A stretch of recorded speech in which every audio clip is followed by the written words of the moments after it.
everybody. What's happening? It's your pal Howard. It's live Monday morning, and it is cold in New York. This is the time of year I hate. Everything's cool and groovy until we start getting to that nippy winter weather, man. And everyone's sick. And Tony, my hair person, checking in with a sore throat. Ronnie, the limo driver, out for a couple of days. Someone told me Ronnie got the flu shot. I never get the flu shot. I got it last year. Did you? Yeah. Did you get sick from it? No. I don't know. I don't know that he got the flu shot. I heard a rumor that he got the flu shot. He didn't tell me directly. But you think that's made him sick? Yeah, I do. I don't, obviously, I think most people know that when you get a flu shot, they give you the flu. But they give you a little dose of the flu. Well, I have to say that I had never taken it before. I used to get colds all season long. Yeah. Last year, because I was taking all those shots to go to India, they said, well, what the hell? We might as well throw that in a cocktail, too. Yeah. So they threw in the flu shot. I didn't have one cold. Wow. Although when you got to India, you threw up. Well, yeah, I got a little nauseous. Yeah. But no cold. Right. Yeah, I don't know. I'm just sort of one of those natural kind of freaks that says... So am I. Yeah, that, you just don't put a strain of the flu into your body because that ain't natural. But when you take in something that is going to give you malaria, and I was taking everything. So you might as well take that. You might as well take that, too. I mean, I don't know. It could be a coincidence that he could I think it is. Yeah, he could have just gotten some. Yeah, because quite frankly, millions of people take the flu shot every year. Yeah. And they don't come under whatever Ronnie's going through. Right. Did you watch the Jet game? No, I did not. Yeah, Gary, it was really exciting. They beat New England. The Patriots. The Patriots, yeah. Yeah, they beat New England. Oh, that's good. So, Gary, when I watch the game, I love watching those guys in the stands that paint their faces green. Yeah. Because I wonder, I like to see a documentary on those guys. Like, what do they do the rest of the week? Yeah, and at what point in the day do they start painting their face green? I mean, do they work into it, or how does this all start? I don't know. I'm thinking about it to, I think I'm going to get the paint to, I do it. Yeah, I'm a jack-off. I'm going to go paint my face green. And they're older guys. They're not young guys. There were two face painters sitting behind me yesterday. Yeah. And I watched them the whole game, and then all of a sudden, one face painter just had a big red trickle coming out of his nose. I don't know if he got into a fight. Wow. But you could see the blood on his face. Yeah, those are the kind of guys that do get into fights at football games. Well, they're totally out of control, I think. Yeah, so Gary, we should talk about that guy, Pete, when we get back. There's a whole thing that goes on at football games, There's a whole world in the stands. Well, yeah, they're part of the entertainment, I guess, at this point. Gary has a funny story about what goes on. Hey, by the way, David Lee Roth is coming in today as well. He wrote a book by himself. Didn't have some guy write it for him. Well, what was he doing? It's true. He might as well write it. For a guy who has that much free time, he should have written 7 books. David Lee's stopping by, doing little breast exams today, a whole bunch of stuff. Whole bunch of stuff going on. I got tapes, all kinds of things, and I won some award. Did you? Yeah, and Hank the Dwarf was supposed to go win it, and he'd make the acceptance speech. And what happened? Yeah, he got so loaded he couldn't get on the plane. What? I'll tell you all about it when we get back. Maybe we'll call Hank. Oh, my goodness. Yeah. All right, we'll be back right after these words. Baby.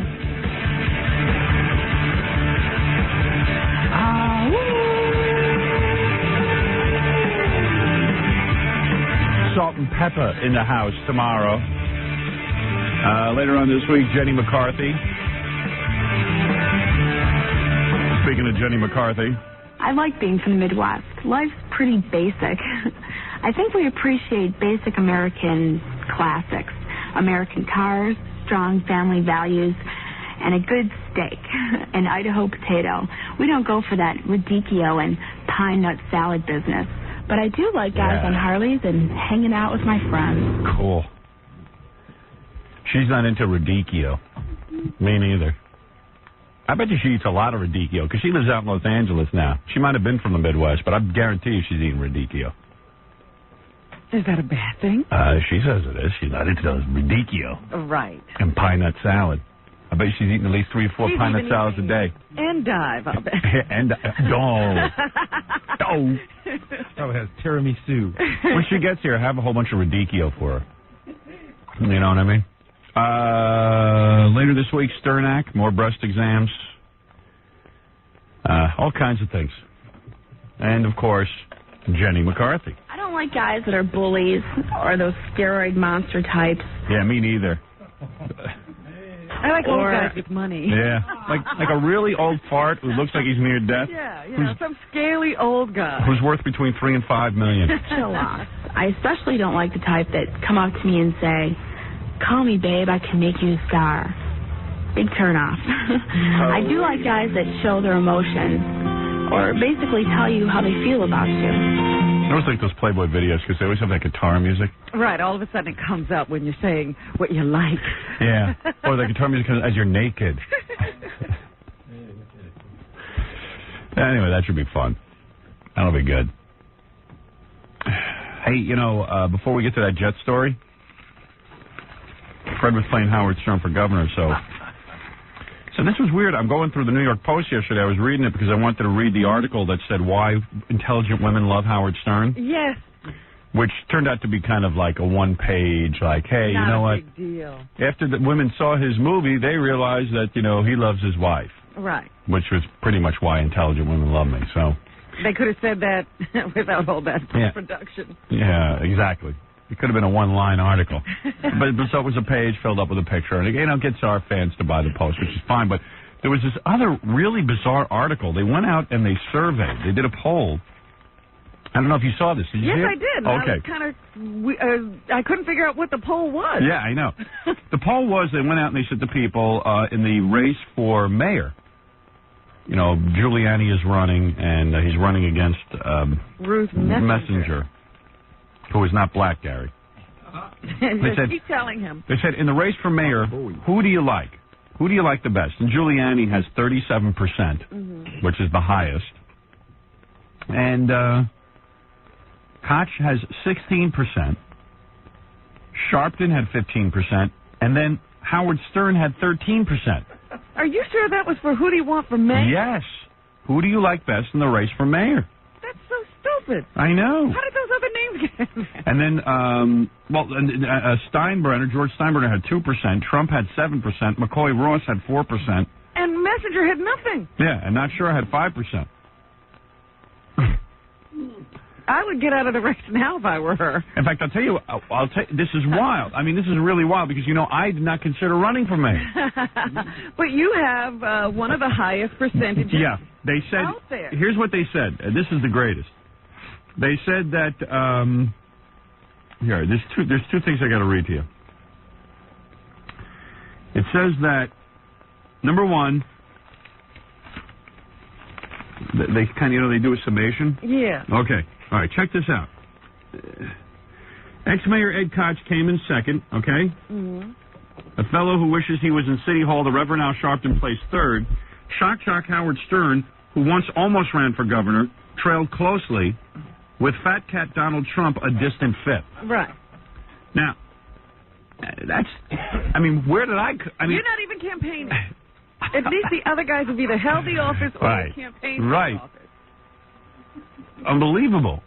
I mean, I really, suddenly I look like a politically astute guy. I ran for governor. You could win the the mayor's race without running. Yeah, you know what? And I even said this to my father yesterday because my father was over and he was very interested. My father wants me to be in politics. He does? Yeah, that was his dream his entire life. Oh, I thought, I said, Dad, still does? I said, Dad, take a good look at me. All right? Hasn't he figured out yet? Yeah, no. You're not suitable? No, he doesn't believe that I'm not suitable. He was grooming me to be the next president of the United States. Wow. So my father goes, this is unbelievable. He's like... He was ready to open an office. I said, Dad, I would serve if elected, but I will not run. Then it says, Giuliani got most of his support from whites and older people. Almost half the blacks polled picked Sharpton as their favorite New Yorker. Stern did well in the 18 to 34 group, but he was tuned out by those 55 and older. There it is. Well, if we knock off some old people. Yeah. I don't know if it was for favorite New Yorker or favorite New Yorker to be mayor. See, I thought it was favorite New Yorker. That's why I'm telling you I was confused by the poll. Oh. It's not just to be mayor. I think it was favorite New Yorker. Yeah. Well, I'm going to say it's for mayor. Okay. Just for our purposes, okay? Sounds to me like something political. Between you and me. That's why I wondered, because the big headline on the article was what's hot and what's not. Yeah. And then you never see any hot or not, but you see this poll. Yeah. Why Howard and the smart women who love him. And here's two women, Elizabeth Mann with her mom, Linda. Can't get enough of Howard Stern. That's kind of, they said some nice stuff. And then it was like Christy Todd Whitman and Camille Paglia, used as smart women who love Howard Stern. But the article really didn't reveal anything. No, you didn't learn a damn thing. No, but who cares? That's good publicity. Hey, I'll take it. Learn that the videotape is for it. That was like nice publicity. Yeah. Yeah, I mean, I'm not... Plus, it was in the paper all week that this article was coming up. Yeah, hey, that's good. If they want to spread the myth that smart women like me, good. Go for it. Right. Maybe more will be duped. Right. So Gary goes to the Jet game yesterday, okay? And I just said to him when I came in this morning, I said, I just think those guys who paint their faces green are just really funny because they look like terminally adolescent. Like they're like guys in their 40s who paint their faces green, and I guess it makes their day to be there because they get on TV because their face is green. There were these guys up in New England for years. They were my favorite ones of any team. They used to wait till it got below 20 degrees. Then they would take off their T-shirts, paint their chest orange, and put pumpkins on their heads. I know. And right, covering their faces? Yeah, but you got to understand something. It's freezing outside when they do this. You see the breath coming out of the pumpkin. Yeah. And like a lot of these guys have real jobs and stuff. Oh, I'm sure. They have wives and kids. They're just wackos who want to be known. What do you think it is psychologically? They need attention. They do. This is their little niche. Because every team, we were just talking yesterday about all the teams. The Knicks used to have this guy in the 70s, Dancing Harry. Right. He used to dress like a pimp, and he used to go put like a hex on the other team's neck. Right. And then the Jets, when they were at Shea Stadium, had this guy, the Chief, who would run around in, chief regalia, like an Indian. Yeah. And that's their claim to fame. Yeah, and these are fans. They're not paid by the team. But Gary says there's this guy, Pete. Well, who's he? All right, Pete's in the stands, and, first you think, Pete's just some jack-off that nobody's paying attention to, but Pete, is the mayor of the rooting section. He is the guy. He comes down there, and it's him and his brother-in-law. Yeah, everyone says it's his brother-in-law. They're legend. They've been doing it for 15 years. Yeah, the brother-in-law stands there and puts Pete up on his shoulders. And if you'd ask me, the brother-in-law is the one doing all the work. And Pete's no lightweight. I mean, he's not a heavy guy, but he's got to be 160, 170 pounds. Yeah, and what does Pete wear? Pete wears those green and white stupid pants. Right. And then he wears a Jets jersey. Right. And he wears a green fireman's helmet that says Jets all over it. Right. And then he gets up on his brother-in-law's shoulders. Yeah. And he begins to lead the chant for the Jets, which is his own special chant, right? Right. The J-E-T-S chant. J-E-T-S, Jets, Jets, Jets. Yeah, do it for Robin, how he spells out the letters here. What he does is, he gets the crowd all riled up, and he runs around on his brother-in-law's shoulders, yelling and everything. Oh, so his brother-in-law's running around. Exactly. Right. So then the big moment comes when they have to do the chant, so he needs to let everybody know it's ready, so he sticks both his arms out like he's an airplane, and he gets everybody ready, and he gets into this deep concentration. And then he puts his arms up, and he goes, J-E-T-S, Jets, Jets, Jets. Yeah, and everybody, when Pete gives a signal, all the fans respond. Right. You have to yell with him. That's why he goes into that deep trance, because everyone goes, okay, Pete's ready for us to chant. Exactly. Yeah. Well, can we talk to Pete? I was going to get his number yesterday. I was really thinking about getting his number. Because not only all the fans know who he is, a couple of ex-Jets came down before the game. Like Joe Klecko came down to say hello to him. Right, sure. They become members of the team. Yeah, but Klecko came down and said hello to Pete. I understand that Marty... Specifically. Joe Klecko and Marty Lyons, who used to play for the Jets, I understand that some years ago, Marty Lyons gave this guy a football that was autographed by the whole team. Right. To thank him for being such a good fan. Well, that's another reason that they do it. They actually get attention from the team. And he wears a jersey that another football player gave him. Do you know how many failed Petes there are? Guys who get up on shoulders or do something weird, and people just reject them and laugh at them and ridicule them. To become a Pete is a very difficult thing. I think you have to do it over and over again. The guys who fail do it once and they get so embarrassed they never do it again. I mean, do you think the first time Pete got up on his brother-in-law's shoulders, it was like an accident? I don't know. Did he do it from the standing position first and that didn't work? I don't know. Did it morph? And then here's another thing. The reason why Pete's such a legend, again to everyone in the section, is, Pete's been doing this through a lot of losing seasons. Right. When the Jets weren't very good and there weren't a lot of people there. Right. Well, see, that really counts. And then finally, that's part of it, though.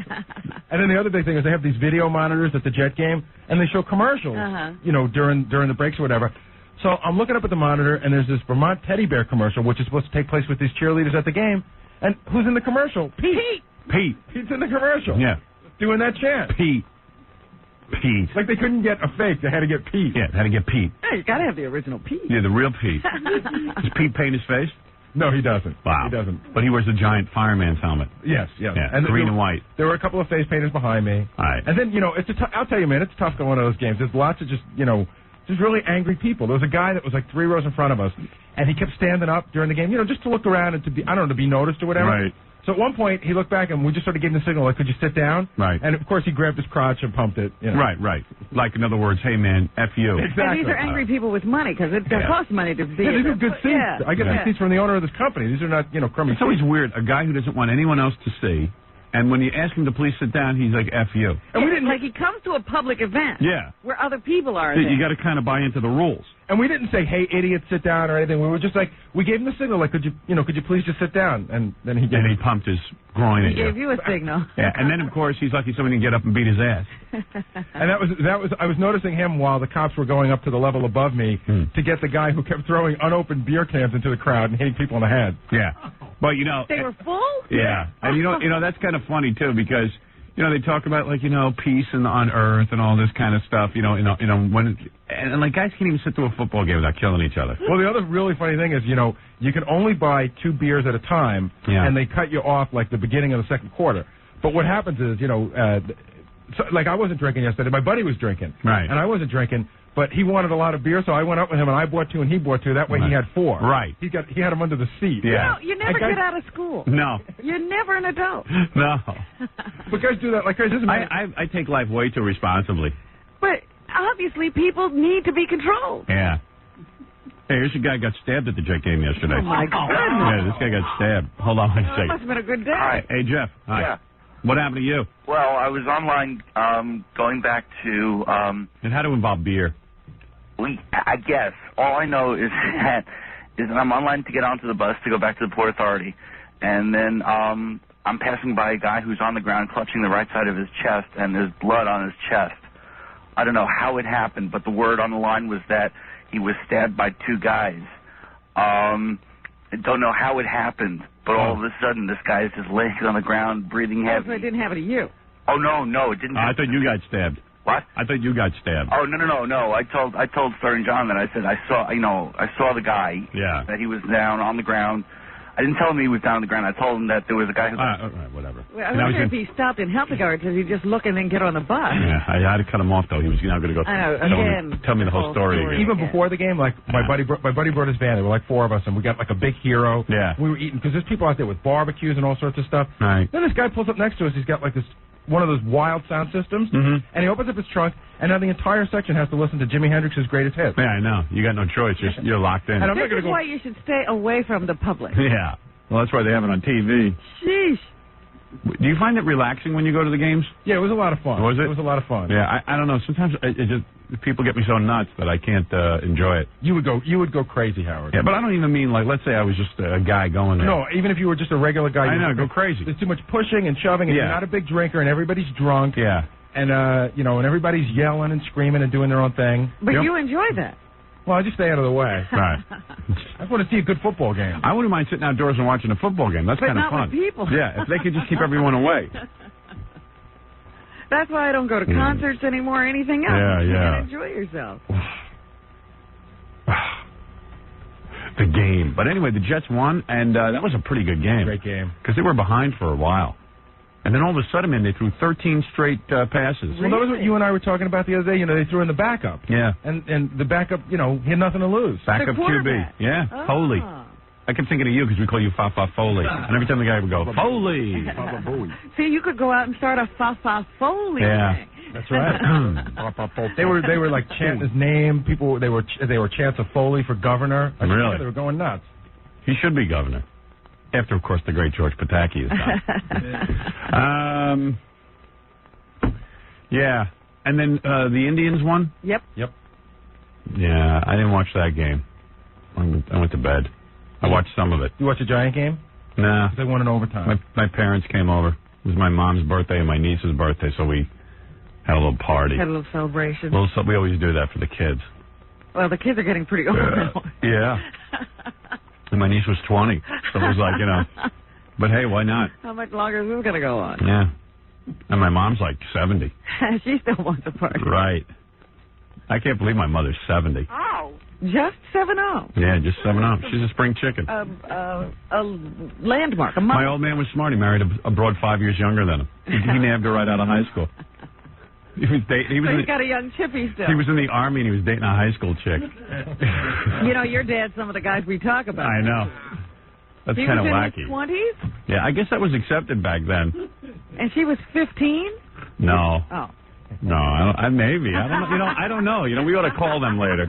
Find out. He said he took her to the prom. Yeah, so let's say you get out of high school and you're 18. Uh-huh. Like he had to date her for a while, right? Or maybe he met her when she was 18. Did he take her to the prom in his Army uniform? I think so, yeah. I think he might have. But she had a soldier. That's a good move. Yeah. A cradle robber in uniform. Well, if she was 18, maybe he was only 21, 22 or something. I don't know. He was a bald Roman Polanski.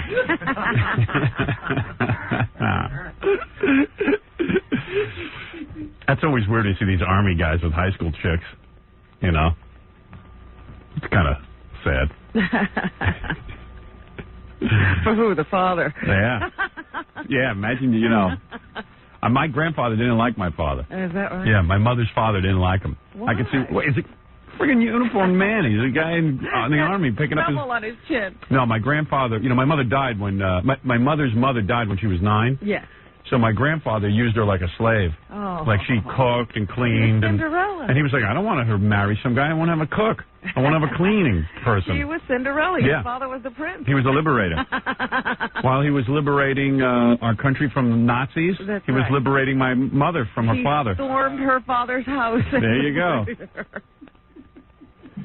And now my father took my mother prisoner of war. I don't know who's holding who prisoner at this point. I wonder, too. Yeah. No, I think my mom's holding him prisoner. I think she got the upper hand. Yeah. They were screaming and yelling at each other last night because my dad doesn't like going shopping for clothes. Uh-huh.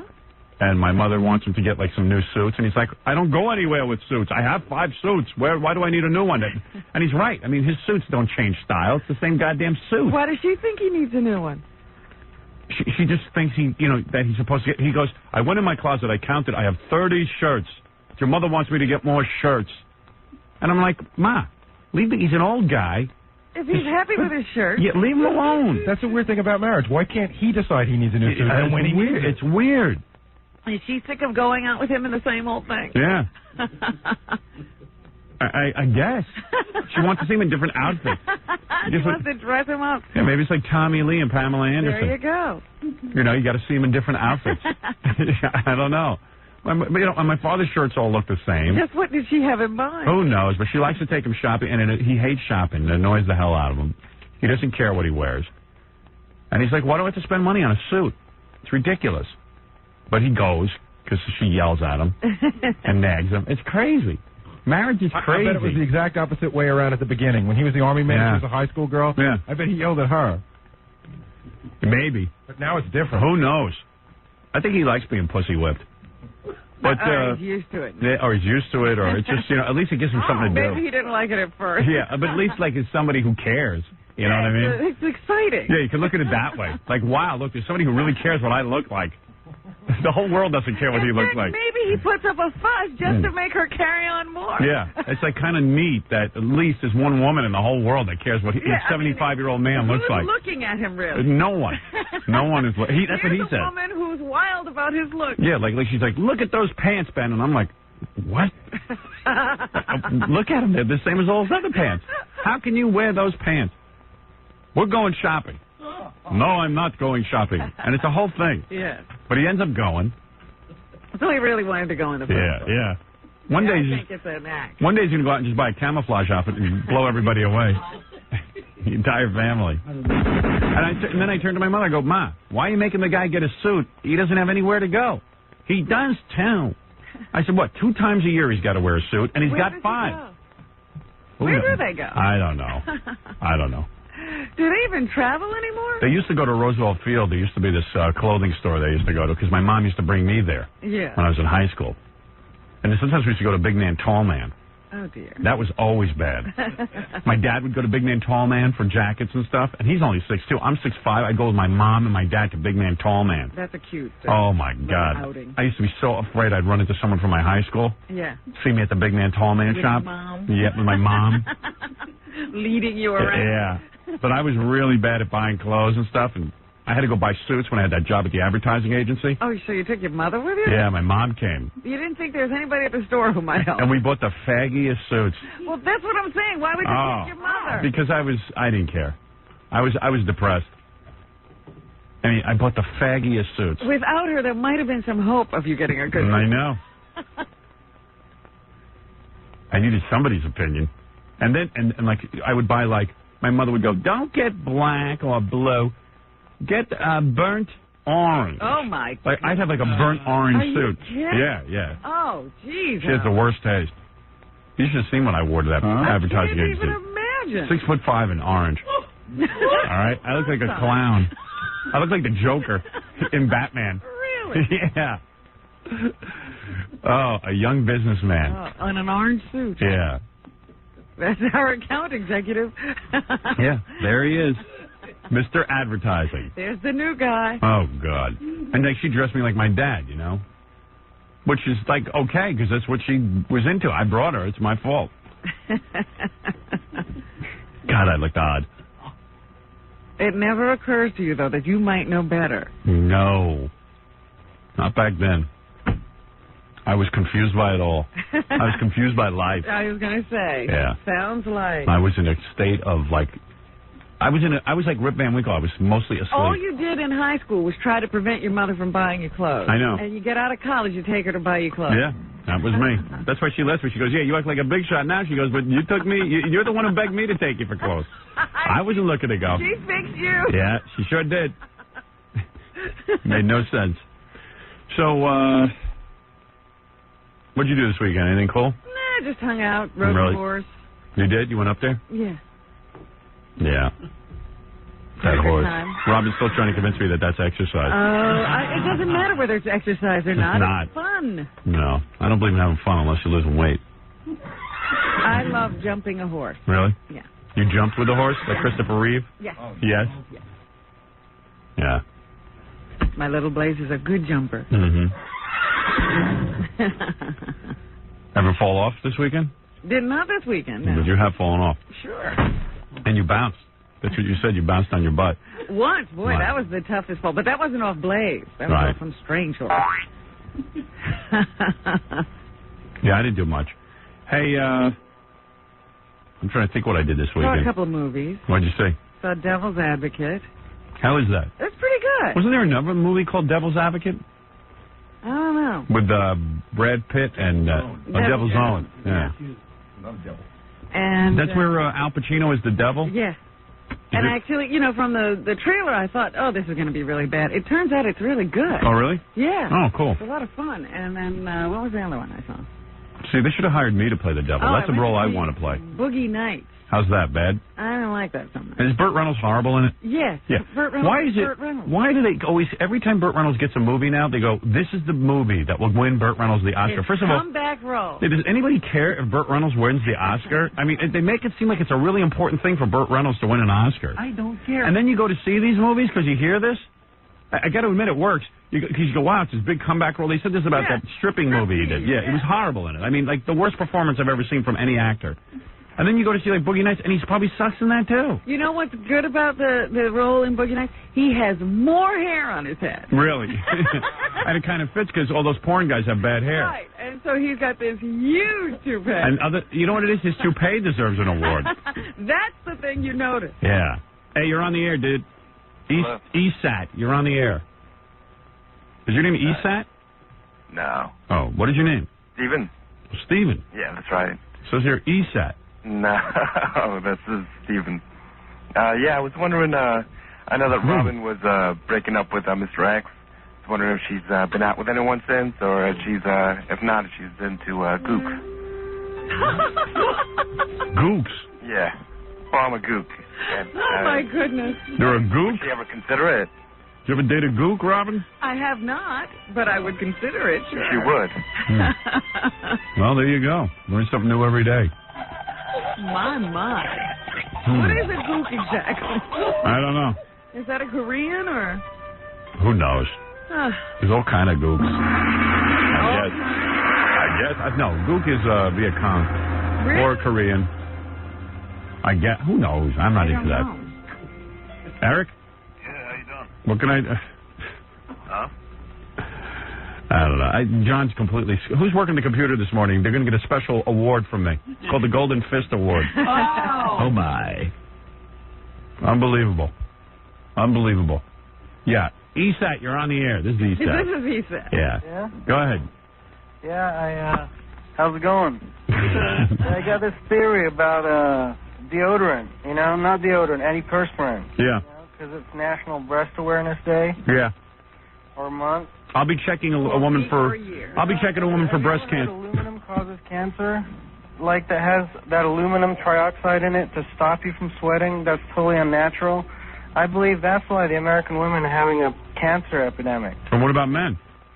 Why wouldn't they be getting it? Why? Well, they don't have the lymph. We have lymph nodes there too, but we sweat past it a little.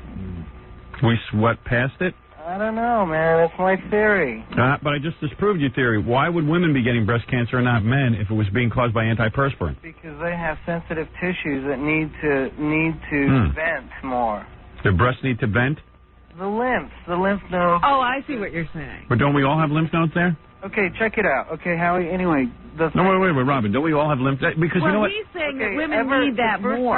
I would almost buy into his theory. I could buy into that. Hey, maybe, that doesn't sound so crazy. Maybe antiperspirant. He won't let me talk. Well, but check it out. But I'll just talk over him. I don't care. I know other shows. I know what it is. I have a theory. Here's my theory. Okay. That people who use antiperspirant can't hear so good. No, here's my theory. I'm on drugs. I'm in a hospital. I'm totally out of it. I'm done. People who call our show can't hear me on the phone. Is that true? Yeah, if I called in right now, I was going to go do this. Have you answer the phone? Yeah. You couldn't hear me right now? Everyone who calls me says, it's very hard to hear you when we call in. Oh. So that's why the show sounds so horrible.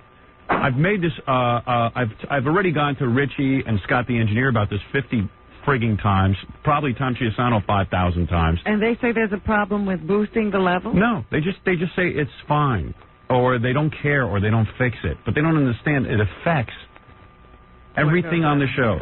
Yeah. My sister said that when she called in, or when you called her, it sounds like you're so low that it sounds like you're kind of away from the telephone asking Robin the question, and that's why people don't respond to your question. Yeah, it should be loud and clear. This is the 90s. Horrible. Yeah, it just...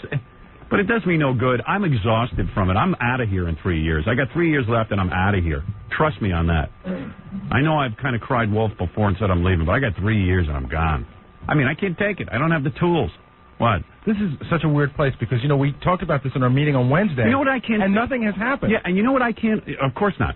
You know what I can't understand? Because, Scott, I'll have to yell and whine, and then everyone can say what a prick I am. We have to yell twice to make sure that you really want it done. Yeah, exactly. Like you wouldn't want to hear. Yeah, right. That should be the listeners know what we're doing. So I told Scott to take care of it, but Scott's like a guy without a penis at this point. He just walks around the halls bent over and all distressed and beaten.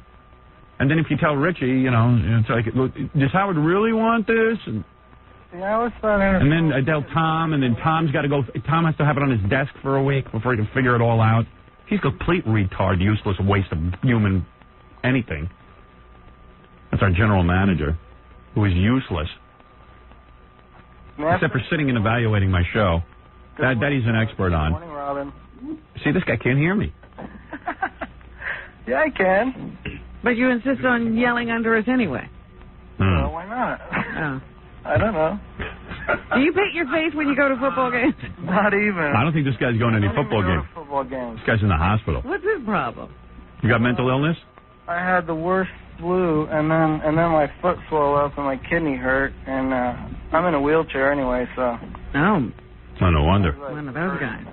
But, hey, let me finish about this thing. The first time you ever used antiperspirant, you ever noticed probably your sweat didn't smell so bad and then you used it and then it stopped you from sweating and saved it up and it smelled worse? I got to be honest with you. I never analyzed my antiperspirant. He's that much. had a lot of time to think about it. If you just go to deodorant for a week, you will smell really bad for a while, and you don't have that deodorant on, and then it'll fade out to your normal smell. Yeah, but the normal smell reeks. Saved up stuff from antiperspirant. Just stop using antiperspirant if you're using it. Do you use antiperspirant? Deodorant will work great. What's the difference between deodorant and... Deodorant just covers the smell. Antiperspirant stops you from sweating. Oh, you know what? I never even considered that. This guy is annoying. He can't hear us. I know. No one can hear us on the phones. I got to go in the other room and call in. I'm just too high on Demerol. I got to hang up on him. I was into what he's talking about. But yeah, but you can't have a discussion with him. Yeah, well, I finally found out why. It's not his fault. They can't hear us on the phones. It's like almost a whisper. We're a distant voice in the background. Mm. But he is making a point. There's a difference between deodorant and antiperspirant. Well, okay, you know, I had never even thought about that. Antiperspirant is a sweat blocker. It stops the normal process. I wonder what I use. I never even know. I don't even know if I use What a do you deodorant use? or an antiperspirant. What is your product? I don't know. I forget the name of it. It's a roll-on. I thought they were all like. No. I never even thought about it. Some are deodorants. You know, he might be right. What about breast cancer being caused by certain kinds of antiperspirant? Why'd they do a study? See, I use It's a deodorant. great theory. It really is. If it's unnatural, and if it's stopping the flow of sweat, it's got to back up, and it's dirty. And it goes into your breast. Oh, yeah. I was using the regular deodorant for a while. I switched to, like, more of the natural stuff because I had a shirt. I never saw it before. It scared the hell out of me. I looked, and there were sweat stains underneath, and there was it looked like pieces of aluminum where the sweat stain was. Wow. I swear to God. And have you ever seen it discolor? And I found that out from a dry cleaner. It's like the dry cleaner told me. I says, what the heck is that shiny stuff? He says, you use deodorant, right? And I says, yeah. He says, that's aluminum. Wow. What is it, Baba Booey? A female intern was just telling me the same exact thing. She gets these aluminum balls under her arms from the deodorant. It's freaky. From deodorant or antiperspirant? Antiperspirant. I guess it's the antiperspirant. Wow. Because the names have become synonymous. People just think of deodorant as deodorant, but most people are getting antiperspirants. I don't know what I use. It's called Ban Roll-On maybe or something? No, maybe... I don't know. I use the natural stuff. I'm going to go home and look.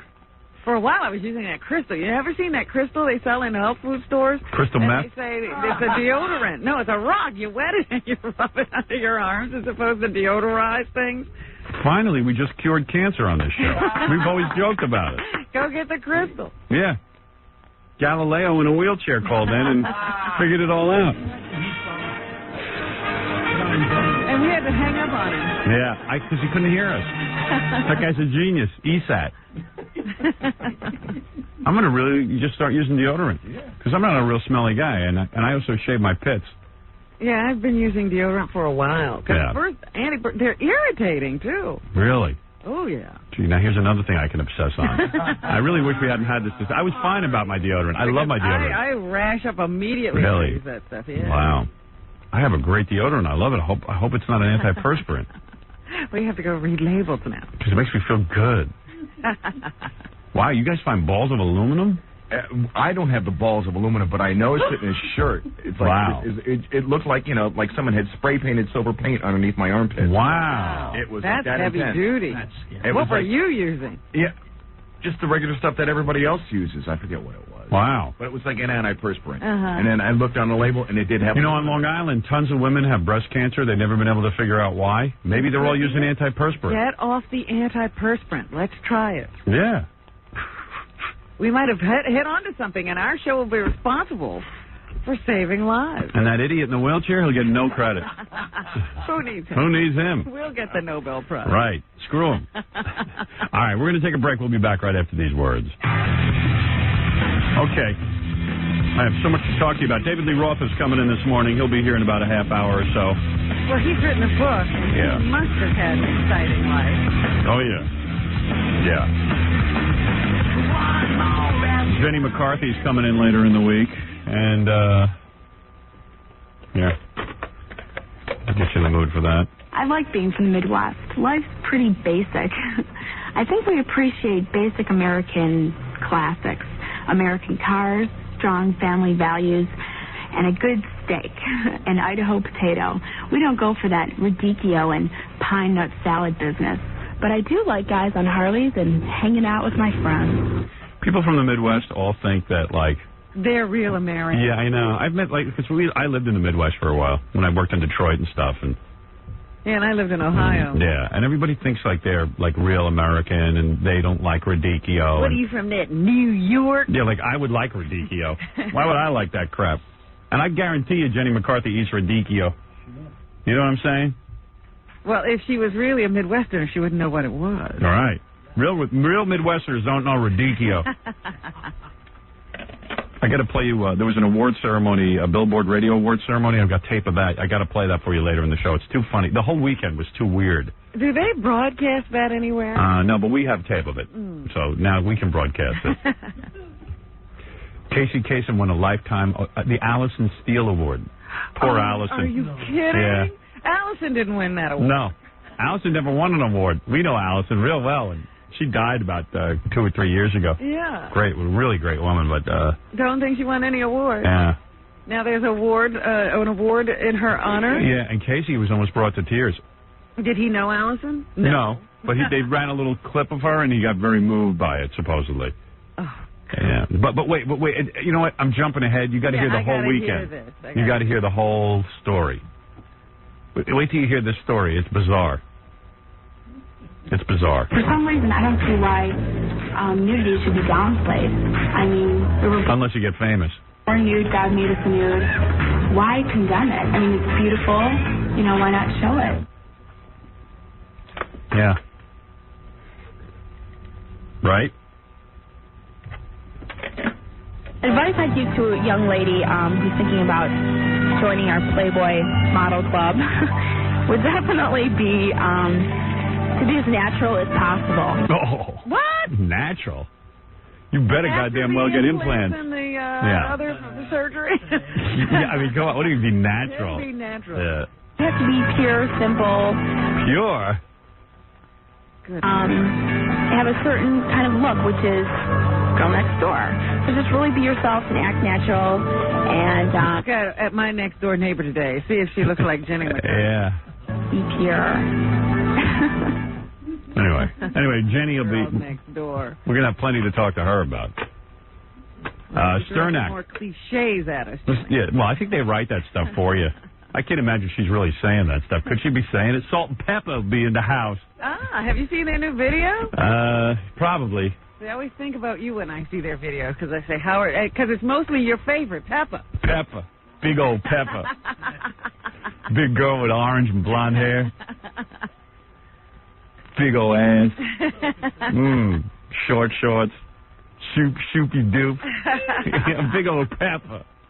What's up, Pepper? What's up with Pepper? What the dilly-ah? Okay, remember the woman who called...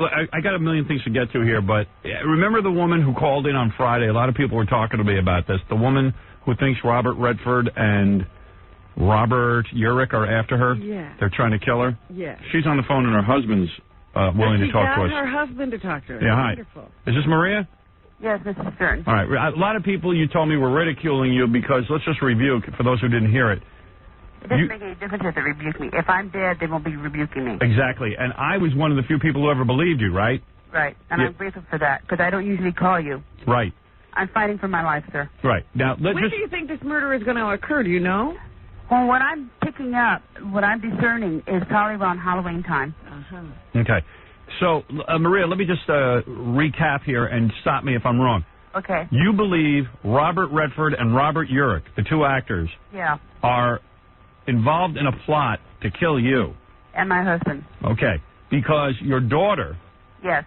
Robert Redford wants to marry your daughter. Correct. Okay. If he marries your daughter and becomes president of the United States... Yes. By the way, notice how I remember every detail of this. This is how seriously I took this woman. Thank you.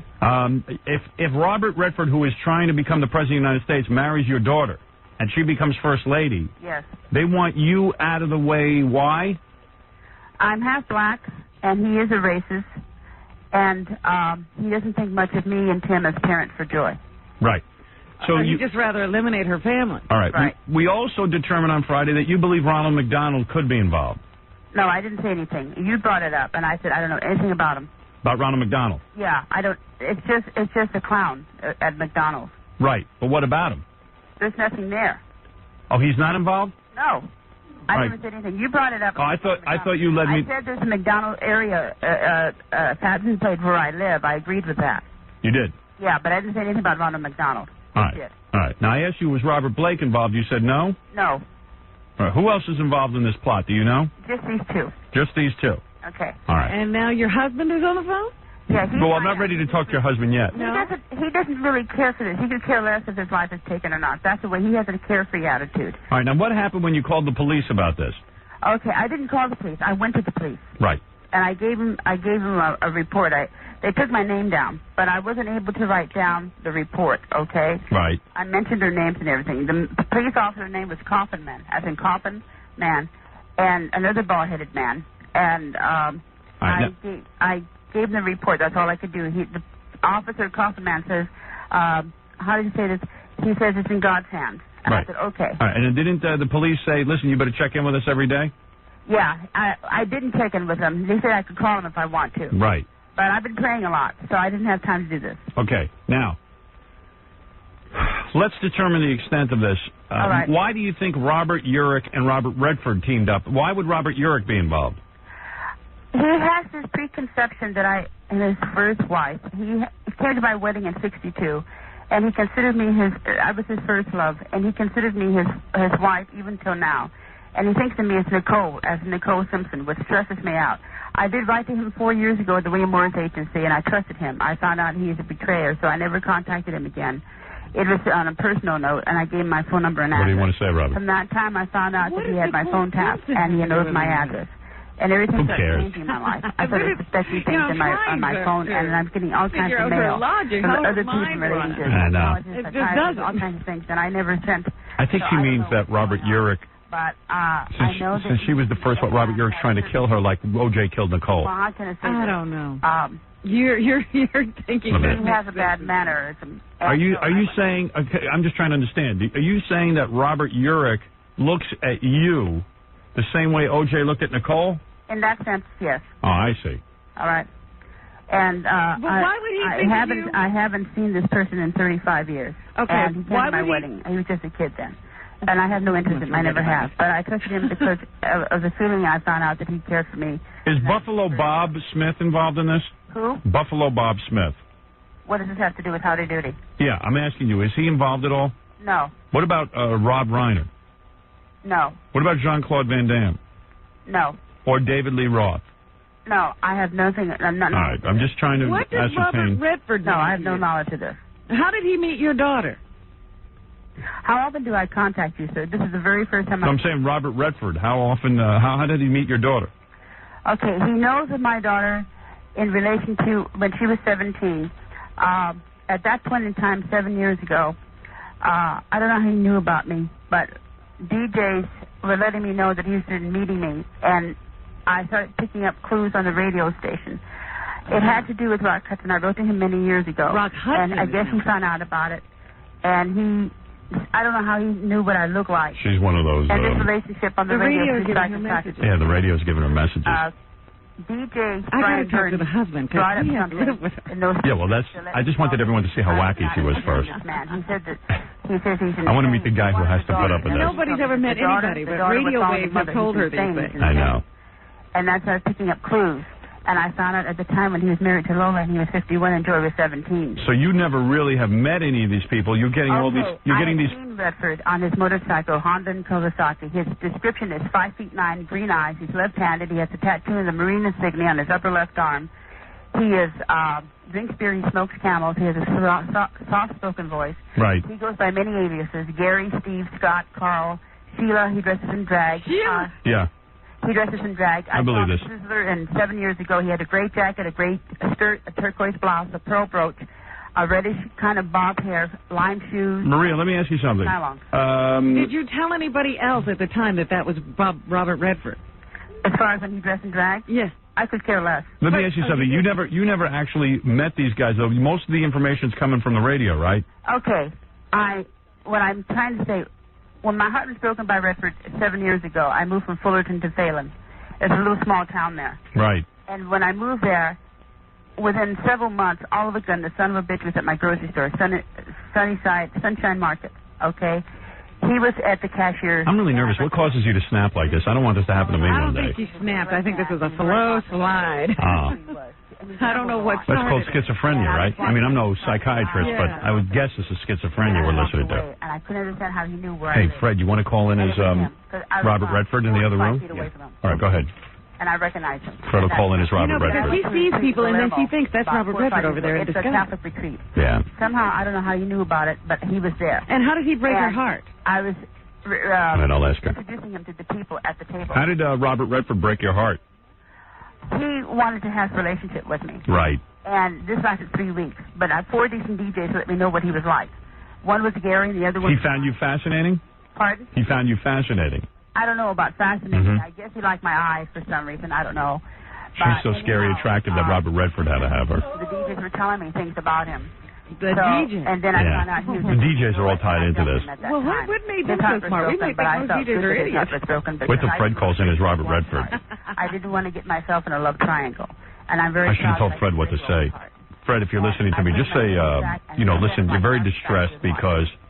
But then when I found out about... Because none of this is true. You want to... That's right. You're not trying to kill him. The daughter, what about the mother? She's going to go wild. And then we'll get the husband on the phone. Because he's probably like ready to kill himself. He's a lunatic. He's a lunatic. And so I dumped him. I'm telling you the truth. There's no reason for me to make up. All the psychological abuse this man has put me through the radio. He controls radio stations. He can let you know that you're going to be dead. Hey, Maria, you're not going to believe this. Robert Redford is on our other line. He wants to get on. What I want you to do, is there any way I could appear on your show with him there? Well, I'll tell you right now, I can hook you guys up by phone. Maybe we can make that happen. Let's see what happens. Let's see what he has to say for himself. All right. All right. Here we go. This is the first time we've ever spoken. I want you to tell the truth. I want you to take the contract off right now. Okay, hold on. Let's get him on. Mr. Redford? Good morning. Hi, how are you? I'm a little distressed, Howard. Yes. Good. Very good. I got a call from my publicist over the weekend. Yes. And she said that she heard your show. Yes. Now, she says that you took out a contract on... Did you take out a contract on this woman? I don't know where this woman is coming from, Howard. All these... Do you want to talk to Mr. Redford? All these things are just like totally... Maria, are you there? Yes. Can you hear Mr. Redford? Yes, I can hear him. Yeah. Do you want to say something to him? I don't think I've even ever met this. No, she says you've never met. She got information over the radio waves. Have you ever dressed in drag? I mean, for a role in a movie. No, you dress in drag in Sizzler at my steakhouse in Harbor 7 years ago. That's how I usually go out to dinner. I mean, in a dress? I mean, Howard. I mean, when you go to Sizzler, you go in a dress, Mr. Redford. Howard, This woman. This woman has never spoken to you before, and she wants to say something to you right now. Talk about your daughter. Go ahead, Maria. I want you to back off Joy. You're 60 years old, and she's 24. I know you've been interested in her since she was 17, and I'm standing between you and her. Back off and take the contract off me right now, in front of the media, right now. Can I ask a question, Howard? Yes. Obviously not the last name, but what would this woman's daughter's first name be? Well, she doesn't want to say that. She just said it. Oh, yeah. What was it? Joy. Joy. Joy. Yeah. You're denying, Mr. Redford, I know you have to go. You have limited time. Right. You are denying all of this? This is totally I mean, I don't know if it's a fabrication. I don't know if this is some sort of extortion plot or... I could care less about your money. I dumped you years ago, and you were a billionaire then, and I dumped you then, and that was 7 years ago. So, Maria, you're saying you did have sex with Robert Redford? No, I did not. I dumped him. Now, when you dumped him, in other words, then you do know him? I knew him from the radio station. I knew him when he followed me on the Kawasaki motorcycle. All right, Robert Redford. I don't own a Kawasaki motorcycle. Yeah, what is it, Robert? Do you run radio at that time? Robert Redford, do you run radio stations? I have various business ventures, but I mean that would be in the hands of my accountant. I don't you don't even know what you own. I have no idea. I mean, Redford, why don't you go back and drink some more coffee? Really? Yeah, okay. Could you say no to anything, Mr. Redford? Mr. Redford, I know you have to go, so thank you. I am directing right now. All right. So, but I just wanted to thank you, Howard, for this opportunity. Maria, do you want to say anything? Howard, if there's a plot here, I think it's against me. Right. I mean, there have been some people in Hollywood who have had a plot against me. Who would those be? The Jews? No, actually, believe it or not, there are some people, I don't know if I should name names. Redford is out of touch, too. Yeah. But, Maria, is there anything you want to say to Mr. Redford? If I am murdered around Halloween or any time, my life will be in your hands, and people will believe me. You tried to murder me last year. Thank you. You tried to murder me in 1993. I'm going to take the story last year from you. Who is after you, Mr. Redford? Larry King. Right. Patty Davis Reagan. Right. Now, you're telling me there's a plot against you. Yes, there is. Right. By Larry King. The only true fact is that I actually am planning to run for a political office probably in the next 3 or 4 years. But Larry King is trying to get you. Yeah, well, see, Maria, he's got his problems, too. No, yeah, there I'm not interested in his problem. I'm interested in my life right now. All right. Thank you, Mr. Redford. Maria, hold the line because I want to talk to your husband. All right. Thank you, Howard. Thank you, Mr. Redford. All You right. think he's going to tell the truth on the radio? Give me a break. Give me a break, too. You're right. You definitely tripped him up, though. Did I? Yeah. How do you know that? I can tell. Well, the DJ. The DJ thing threw him, I think. I did? Yeah. All right. All right, let me talk to you. Let me talk to your husband. Let me put your husband. Okay, he's sleeping right now. Just a second. All right, go ahead. Howard, I want to thank you. I really feel good with you talking. I'm very grateful. Yeah, no problem. All right, just a second. She might I care one way or the other if his life is taken, but I have to. No, I care. Don't worry. Hey, let me tell you something. What? You know what? I figured out how to cure schizophrenia. How? You just you believe everything they say, and you put them in touch with the people, and then they feel better. I'm telling you, that's how we cured my grandfather. Here he comes, Howard. Oh, thank you. I think my grandfather. Hello. Yeah. Hey, is this Maria's husband? Yes. Hi. How you doing? Pretty good. You gotta be flipping out, huh? No. I mean, do you believe any of this? No. Do you believe Robert Redford is trying to kill your wife? No. Do you believe that Robert Urick's trying to kill your wife? No. So how do you deal with How do you deal with it? I just made up my mind to live with her, that's all. Right. And what do? You just tell her, hey, is she good looking? She was good looking when I married her. Really? Yeah. So maybe that's it. So it's like somebody just to, have sex with or something? No. She's been true to me.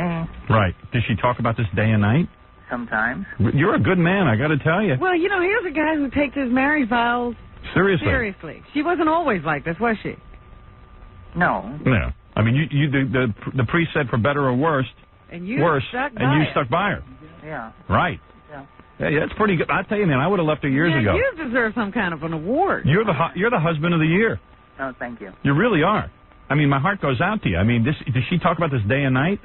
Sometimes. Yeah. So what do? You just go, mm-hmm. Well, sometimes, and sometimes I just go to work. Do you stay at work like 24 hours a day? No. Does she take medication? Sometimes. This guy deserves a private parts package. Is she under some kind of supervised care? Or? No. No doctors, huh? So, even when you're having sex, she's talking about this?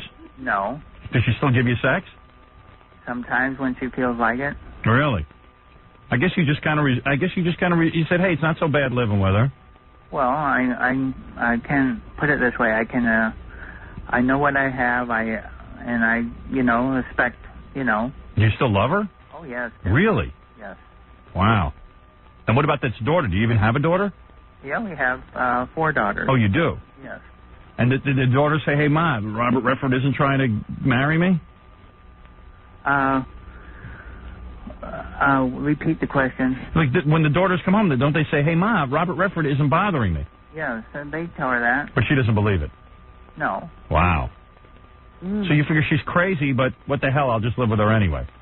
Well, you said that. Well, you know what I mean. I mean, you think she's normal? No. Right, okay, so there you go.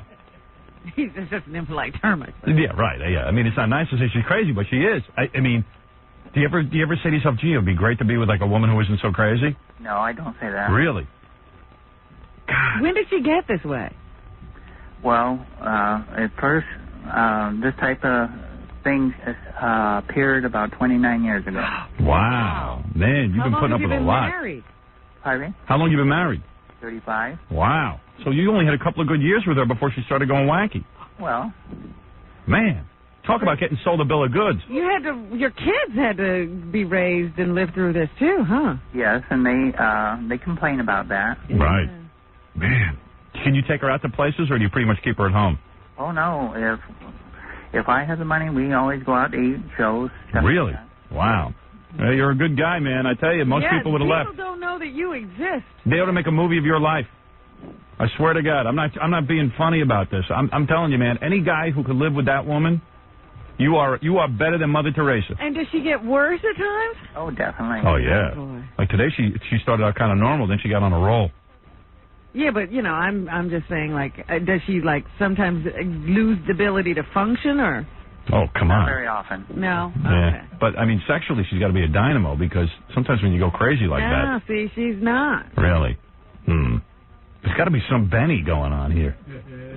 I don't know. The guy's just a saint. Wow. Hey, thanks for talking to us. Okay. You want to talk to her again? Yeah. Okay. Why not? Yeah, she's a lot of fun. I'll keep her busy. You can get a little more sleep. Okay. All right. Okay. Thank you. Bye. Take care. Man, Tim's not fazed by all this. Yeah, by the way, your husband seems like a nice guy, but I don't think he's aware of the whole Robert Redford, Robert Urich thing. But what I want to tell you is what I like to do. Is there any way I could appear in your show? You think I'm a bad person? Yes, you can appear on our show. Absolutely, you could appear on the show. I need transportation. I see. Not a problem. Not a problem. Okay. I'm pretty sure we got a budget for that. I'll pay you back, I swear. You don't have to pay us back. Okay. Just having you here is our payment. Okay. Yes, we have to expose this. Right. Who am I speaking to with a lady? This is Robin. Hey, let me tell you something. Let me tell you something. I want to ask, no, before I forget, I'll try and get Robert Redford down here, too. Okay, that's what I'm asking. Yeah. He said he's going to run for political office in 3 or 4 years, but that time he'll be 64 years old. Right. That's too old to run for political office. Right. Is it? Sure. At 60, he's 60 now. It's a little old. Okay. I wouldn't know. Yeah. Okay. Reagan was what age? 80 when he ran. All right. But what I'm saying is, I was good that he came on the show. It's the first time he had nerve enough to face me as far as on the phone. He Right. never faced me face front. But what I'm saying is, I want you to contact Hoffman and Eastwood. Hoffman? Those two, Dustin Hoffman, and who was the other Clint person? Eastwood? Clint Eastwood? Yes. Go ahead, why? Because Eastwood protected me from Redford in '93 when he tried to murder me. Okay. And Hoffman knew about it, and Hoffman protected me. All right, here's what I'm going to try and do. I can't guarantee this. Okay. I'm going to call Robert Redford, try and get him down here. All right. Robert Urich, I don't know, but I'll try. All right. Because, you know, Let me ask you a question. And, one second, Robin. And also, I will try and get in touch with Eastwood and Hoffman. Thank you. Is there anybody who's not in show business involved in this conspiracy? No, as far as I know, I don't know. It's mostly show business people. I see. I don't know. This is one of those weird cases where everyone's in show business. I'm not making this up. I don't think you are. What about Al Pacino? Is he involved in any of this? I have no idea. I think he might know something. I'll invite him down here, too. But I don't want him to get in trouble. I respect Pacino. He has a balanced mind. All right? Okay. He does. He's a balanced mind. He's a good guy. All right. What about all right. De Niro? De Niro? I don't know anything I don't about have any. No. Huh? De Niro. I don't know anything about that. All right. Let me go work on this. Hold on. We'll see if we can arrange for you to come down I'm here. very grateful to you for this. I don't want anything to happen to you. Believe me. Yes, are you now in danger? Believe me, if I have to sacrifice my own life for you, I have to do that for my listeners. I would want you to do that for me, but I had to go somewhere. I had to go to a source, okay? And by the way, if Redford is listening, listen, buddy, now I'm on the case. And let me tell you, I'm not going to lay down on this one. Well, I'm glad she called that. And if Robert Urich is listening, I want to give him a personal message. Hey, Robert Urich, F you. What do you think of that? I believe he had stocks that belonged to me from 1952 that Rock Hudson took out of my name, Maria Rock Burton. Hudson. I will look into the Rock Hudson connection. I will look into the stock market allegations. Now, let me ask something. I will look into Robert Urich's stock portfolio. Robert Urich was sick recently. Did that affect this in any way? I don't believe he really is sick. What do you think of that? I spoke to a priest, and his father said that he is a very sick man. He is. But how he knew that, I don't know. Mm-hmm. But yet, I feel that he's sick to one degree, but he's certainly on another degree. All right? Listen, the only thing I don't believe that you said Yes. is that Al Pacino is balanced. That was crazy. It's not crazy. Listen to him. I love him as a brother. Right. I wish he was my brother. Right. I've always respected his acting career. All right, then I will take that into consideration. Thank you so much for contacting me. Are you going to thank call you. me again? Yeah. We're going to have you come down. Yeah. So when would this happen? Hold on. We'll get details. Okay. God bless you. All right. God bless Thanks, you. Robin. Bye-bye. See, wait a second. Hold on. Gary, yeah, you better pick up. I'll wait till he picks up so I can talk. Gary, pick up the phone on her. Get a. Yeah, there you go. Okay, now I can talk. I didn't want her to hear me. See, didn't she sound more relaxed once I said everything was probably true? Oh, please. But how long can you? Now you got to produce Robert Redford. You know, it goes on and on and on. Howard. So Fred will wear a Halloween mask. Because she has delusions of grandeur. Fred, you know what you'll do that day? You'll come in and put a bag over your head. Sure. And you'll say, I do not want my face on TV. Right. Yeah, you're in disguise. Yeah, you'll be in disguise. Well, he's always in disguise anyway. And we got to fit that description. Get Fred a Marine insignia, a tattoo. Yeah. And stuff that she would recognize as Robert And Redford. put him in a dress. Yeah. That's great. 29 years. Right. But I got to admit, that guy. That's a good man. He's a saint. What an attitude. Either that or he's just like, you know what? I'm too tired to get out of this. But it was like they've been married 35 years. So for the first 6 years, everything was okay. Right. It was only year number 7 that this started. Yeah, well, you know what? Most marriages are only good for about 7 years. then either the guy or the girl gets bored. Well, this was certainly not boring. No. Yeah. I got to take a break. Damn, I got so much to get to. David Lee Roth stopping by, too, and... Oh, there's so much going on, but I got to take a quick break. Just imagine that's your mother.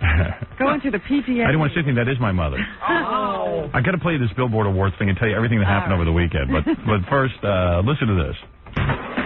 Yeah, baby. And let me remind you about our big Halloween show where Preston's going to come in and channel the voice of Sam Kinison through one of our listeners. I can't wait to see how he's going to pull this thing off. That should be interesting.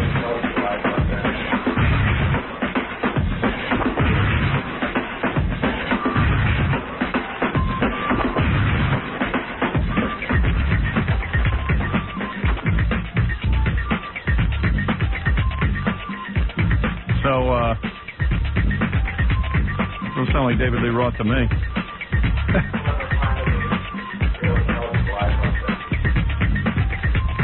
Not unless he's into something. Whenever I come in here, there's like energy coming from here, Howard. Most people have an aura that's like yellow or pastel. You have an aura like burning rubber. Yeah, I do. That's very true. When you walk in here, it's like this is like the energy. This is a barrage here. It's hard to believe when you walk in here with the energy that's coming out. Rubber aura. And this is my first time in the brand new studio. Yes, isn't this professional? Well, I used to know my way around. Now you walk into this. This is like a tarmac. This is like a launch pad. Yeah, people are. Anybody who's been up at our old studio can't even believe that we have this much room. It's like, wow, like maybe this is a real show or something. Yeah, this is kind of It's for the strippers? Yeah. In fact, we put a runway down for all the strippers. Why don't we have a pole at this point? Yeah, why don't we get a big stripping pole? You have a pole that goes up and down. You could have that installed. I'm playing some of your greatest hits. What do you think so far? Oh, hey, come on. Who can argue with you? You know, I was at my gym the other day, and they were playing the Van Halen greatest hits, which is half you, half Sammy or something. I don't know how they split it up. I get this. This is like getting is this Pope 4, Pope 5, Pope Pius, whatever. Which singer is it? Gary? I know. Yeah. Cerrone, what? It's weird. It is weird because. Which Van Halen is it? Yeah, but everyone sits there and goes, man, the David Lee years. Of course. Boy, those were the years. It's a little difficult to tell who's even in the band now. When I was up there, I used to jam with a guitar player and a drummer, and now I'm jamming with therapists and psychics and wives and household pets. And one of the things I read in your new book that surprised me, you went to a psychiatrist when you were 6 years old.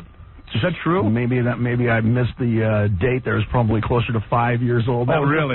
You might have messed up. What were you doing? Well, they accused me of being in an eternal state of awe. The same one you're in now. David, seriously, why would your parents send you to a shrink at 5 years old? Because that's kind of a heavy move, a 5-year-old. Well, at that point in time, nobody understood the idea of white sugar. Right. We all started off our breakfast with a bowl of Trix with 3 spoonloads of sugar. Boy, that's the truth. And the toast with the butter and the cinnamon on one side and the white sugar on the other. You're saying you had a food allergy? Oh my God! No, he's a sugar addict. Yeah, you know what Chris Rock says about food allergies? He goes, America's the only country that has food allergies. That's true. He says, what kind of food? How can you be allergic to food? Well, you go to Africa, there ain't one goddamn food allergy. Yeah, but they don't have refined sugar. Yeah, they actually don't. No, I know a lot of people. You know who said that? Jack LaLanne said he went almost insane as a kid from sugar. Yeah, I'd be so hyped up, and then by, halfway to school on the bus, I'd have to fall asleep. If you give me a Snickers, you'll get 20 minutes of my best material, and then I got to fall asleep. And you don't want to keep me awake. I bet your parents had their hands full, man. It must have been something at 5 years old. Did they have any other children? Yeah, you got a sister, right? Yeah, absolutely. And your sister's a nutritionist. Yeah, that's right. Which really helps because she can keep David Lee in line. Yeah, she knew. There's a little bit of a yin-yang thing coming there because the basic 5 food groups to me mean sugar, starch, fat, grease, calories in alcohol. So, because David once called me. Remember, I was on the air complaining about that I got too much fat on me and stuff. And he says, "Hey, listen, man, my sister's a really good nutritionist." It was very nice of him, actually. He called up and said, "Hey, my sister's a nutritionist. Maybe she could help you." You know, you were getting ready for your picture for your movie. Right, exactly. And I said to him, "Yeah," I said, because I'm doing something wrong." And he goes, "Listen, my sister's totally cool." He says, "Because like me, I got to have beer." And she puts that in the diet? That's in the diet. He says, "I got to have a couple of bagels." It works today? In the diet. I go, "What do you mean?" I said, "Wait a second, your sister puts beer in the diet?" He goes, "Hey, I'm not doing any diet. I can't have beer." I'm like, yeah. Do whatever you want. How many people do you run into who say, "Okay, you got to change your whole life. You got to change everything that you're used to"? You can't do that, and even if you try, how long can you maintain that? You wake up at a certain time of day. You got to have some fun. Is beer that important to you, though? I think probably as a token thing. Right, yes, you got to have it. I can only drink maybe 2 or 3, and then it's the same thing. Right. But it's important. Why not? That's absolutely true. It's symbolic, Oh, hey, by the way, I haven't seen you since my movie premiere. I heard you walked out. You got angry. No, I did not get angry, and I did not walk out. What happened is we were the last ones to be seated in there because the seats that we had the screaming, hysterical throng that only a Howard Stern vibe can produce, right. And people said, "Oh, sure, just sit down right here with your back to these people. They're about 1/2 of a foot away from you." And everybody screaming and grabbing and doing the whole thing. And I said, "Oh, geez, is it possible for us to get a seat that's a little bit closer to the screen, whatever?" Because people were going crazy. So me and we had you to go. Wait. Yeah, go ahead. And we waited out in the foyer until everybody else had gone in. Right. And the poor little girl was crying with her walkie-talkie. The thing was as big as her forearm, and she's going, "Mr. Rob, we can't find any other seats." I said, "You know what? I'll watch this at the real movie show. I'll put my baseball hat in, and I'll sneak in, and I'll watch it twice through because I know Howard's going to grill me and see if I actually did." That's right. And if you run into Howard, please tell him. Remember, Stuttering John? I said to John, "Tell Howard that we waited and tried to get a seat, and there was no seat. God bless all the success in the world. We're going to Scores." I know. Wow. What is it, John? And I said, David, you were a little mad. You were like, "Hey, Howard shouldn't be doing this to me. Howard shouldn't do this." No, I did not say that. David, I didn't know. I didn't know that. No. David, don't start putting words I love in you, my no, but I don't swear start you did. putting words in my mouth. You were Pencil mad. Dick. Come on, man. David, you were Don't mad. start You were lying. mad. You said Howard shouldn't treat me like this. I did not say anything of the sort, John. You know what it is? You know what it is? It was a big misunderstanding. That's all. But actually, I thought I put him next to Donald Trump. I don't know. With screaming fans. Donald Trump was sitting with the screaming fan. No, it was kind of a zoo. It was kind of. It was a great zoo, and it was colorful. All right, that's cool. I understand, but I just didn't. I didn't know what had happened, and I didn't want to. Blah blah blah. Okay. Anyway, so at the so this past MTV Awards, MTV called David. This is what I heard. Tell me if any of this is true. They wanted you and Sammy Hagar to walk out together on the MTV Awards. Is that true or false? I never heard anything about Never heard anything about that? No. This was a rumor. But I know you would never do something like that because that would be ridiculous.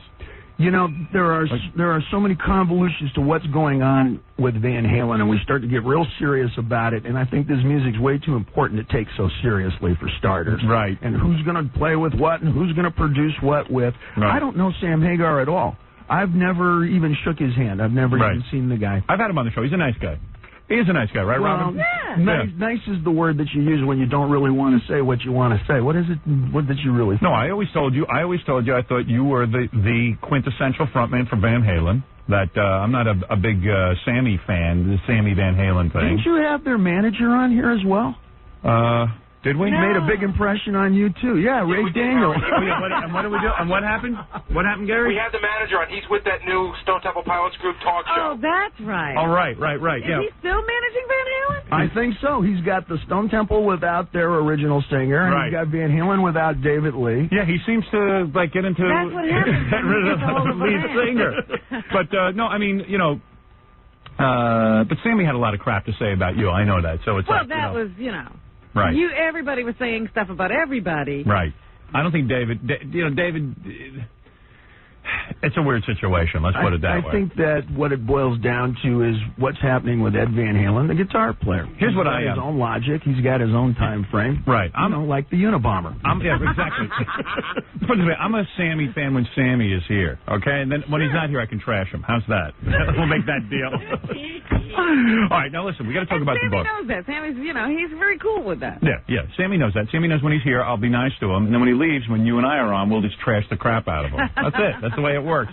Sammy does his job. He does well. Sammy's a singer, but it's the difference between a single word. Right. Sammy's a singer. David Lee's the singer. Right. Oh, well, I can't argue with that. I cannot argue with that. There's only one dynasty that can ever happen for a given team. I don't care if you're playing basketball or if you're playing football or it's a political scenario. And when you're lucky enough to have a writing team like Eddie Van Halen and myself, it's the same as Jagger, Richards, and what have you. They are great songs. You can't replace that kaboom just with impunity there. Yeah, they are great songs. Because I was sitting and listening to the album, and I just said, wow, man, so many great hits. There's no question. All right, let's get down to the book. You see a lot of interesting things, okay? Let's get into it. All right. First of all, David Lee Roth wrote Crazy from the Heat by himself. Okay. Which is unusual because most people usually get somebody to write their book for them. Usually it's an interview kind of format where they hire somebody for you and you sit and you do interviews and what have you. And what we came up with was a 1,300-page manuscript, and then I hired a fella to cut that down to the 360 pages that is your standard book scenario. Because if I know David, he must have written a whole bunch of scenarios. He must have gone on and on and on. Are there a lot of pictures in the book? There's a whole lot of pictures. Yeah, they're pictures. It's a nicely put together book. Okay, you named Van Halen. Why did you do that? Well, I think the original name that they wanted was Rat Salad, which was the name of a Black Sabbath song at some point in the early 70s. It would have been like a Black Sabbath tribute band or something. Well, let's make something that's going to have some longevity to it, that has a little bit of shadow and a little mystery. You're not sure what a Van Halen is. It's like Santana. That could be the name of a place. It could be the name of a person. Right, but didn't they give the boys, didn't they give the Van Halen brothers a little too much power in the band, like that they had the name? You know what I mean? I'm surprised you went with that. Why not Roth? Single syllables never swing. Van Roth. Lee Roth. I don't know. Something. Yeah. All right. Your personal best, I'm just jumping around the book, all right? Your personal best sexually was 5 women at once. All right, now what are all the people doing? You have to finish out the paragraph there. I said there were 5 girls there at once, and it was sort of confounding at the time, and so I just resorted to like volleyball, and I would go change, and I was more like in the peanut gallery than anything else. It is an amazing thing to be David Lee Roth, the lead singer for Van Halen, and have you. I mean, I saw it firsthand. David mentions this in his book. I saw it firsthand because just by coincidence, when I was a disc jockey in Detroit, my first week on the air, that's when these guys were playing in Detroit, and I was on the same floor with them, which is really weird. Oh, that was when Life magazine was with us, and there's pictures from that. Yeah, it was just weird coincidence. And I was on the same floor, and there were just women banging on doors. They thought I was part of the entourage. There would be a, David, and like banging on the doors and stuff, and I'm like, David's not here. We had the 2 little midget bodyguards during that time. Yeah, it was like the guys a traveling, on the back of the book. Yeah, it was a traveling story. And I said, oh my God, these guys are having the times of their lives. I mean, it was unbelievable. Van Halen was one of the most hallelujah tailgate backyard barbecue. Arrived 4 hours early to the gig just for the parking lot bands. It was amazing. And still to this day is. It's an attitude. I think it's a spirit more than anything else. That's what people want more than anything in today's range of music. So many people are getting buzzed for aggravated mopery. Well, it's true. In terms of what's musical today, what's popular today. What was the song where you talked about that you liked black silk stockings with the line running up the back? I think that's Ain't Talking About Love. Yeah. When I was working at this radio station, women would just line up because like Van Halen would come to the station. And everybody had the seams, right? Every girl had black silk stockings on with the seam and running that was up the back. history for all the wrong reasons too, because at that point in time I wasn't taking care of most of my homework like I maybe should have oughta. Right. And they were rewinding tape in the studio, and our producer at the time, Ted Templeman, said, Dave, are you ready to do the middle part? And I said, sure. Well, I always say sure. And when they started to roll, I didn't have any lyrics prepared. Right. And there were a couple of gals sitting on the couch, on the other side of the glass, and I just started talking to them. Wow. So it just happened by accident. I mean, just off the top of your head. Well, I'm never going to admit I didn't do my homework. Right. So now, okay, here we go. Let's keep going through the book, all right? This kind of struck me as odd. Before every performance, you had to get down on your hands and knees and wash the stage. What I would do is before rehearsals were completely started, once everything was set up and before we would start the first gig on a tour, is, I'm always making demands upon myself. Right. Accelerate. Let's do the very best we can. Let's do as many details as you can possibly think of. That's what genius Wait a second, but I say it's a little obsessive compulsive because isn't it true that in hotel rooms it's very obsessive and compulsive. So in other words, you have a clean freak. Is this a luck thing? It's not a clean thing at all. It's what it says is if I'm willing to get down on my hands and knees like a washerwoman and do every inch of that stage, then I've done everything in preparation I possibly could, and then I'll feel good about selling you a ticket. Then why about in a hotel room you'll wash the floors as well, the bathroom floor and all that? Well, that's in a different phase. That's not when you're on the road. That's what I'm saying. Now, what are you? I don't wash the bathroom. You do floor. not? No, that is not true? What's going on? I don't know. No, someone said that David Lee supposedly washes the floors of his hotel rooms as well. Someone told me that. No, what that is about is when you're putting together a project, right? And it's all about detailing, and it's all about, okay, can you have your energy ready? Have you done your homework? Right. Have you really gotten every possible detail? That sets up the day. Really? Yeah, that sets up. That's no different than when. Don't you do martial arts now? Don't you do? I did for a while, but I got a groin pull. Yeah, well, more about that after this. Right? No, when you start off your first days as a white belt in old school, they make you sweep the floor. You show yourself the commitment. You're going to sweep up that whole gym floor before you go into your thing. I never watched. White belted that way. Hell no. When I white belted, I just paid the guy. I said, give me a brown belt. That's the way it works, man. I got some dough. What? I don't understand this. Elle McPherson, the supermodel, went to the vault with you, but nothing sexually happened. It's just that she was there? Well, it depends if you consider what happens at the vault on a typical Saturday night to be sexual. I do. So you're telling me you escorted her there? No, I was with her, and there were a handful of other folks. She had her boyfriend with her at the time. Right. And it was Halloween, and she was dressed in that Catwoman vacuum-packed polyvinyl chloride stuff. And you perfect place. This hails back to 1979 when I first went there. David Lee Roth didn't score with Elle McPherson? No, I didn't score with Elle McPherson. I think this was her first time in the meatpacking district. One disappointment. Is that really a double entendre? But wait a second. One disappointment in the book was that you would not name names. I mean, you say, hey, listen, man, I've probably had every big name in Hollywood. And you don't tell? And you don't tell. Screw you. I haven't had every big name in Hollywood. But I've had... My experience is pretty much relegated to the girl next door. I don't believe that. That was half the fun. Really? Yeah. People who you're going to meet on the roads. And keep in mind, during the 80s, it was a little bit of a different social tone out there. But you've had a lot of famous chicks. True or false? False. False? Yeah. Famous chicks come with a whole lot of extra baggage, a whole lot of reputation, a whole lot of what have you. Have you had any? Oh, but listen, you've had some famous chicks. Mm-hmm. Yeah. Yep. But you didn't. But you won't name them, right? Oh, come on! Everybody's guilty in my book, and they all got off easy. But you just want regular vagina. You don't need all that extra baggage. Who is regular vagina? You know, like the fans. In fact, David Lee would do this thing. It says in his book, you would say to the guys working in the crew, "I'll give you some money, and I'll tell you what."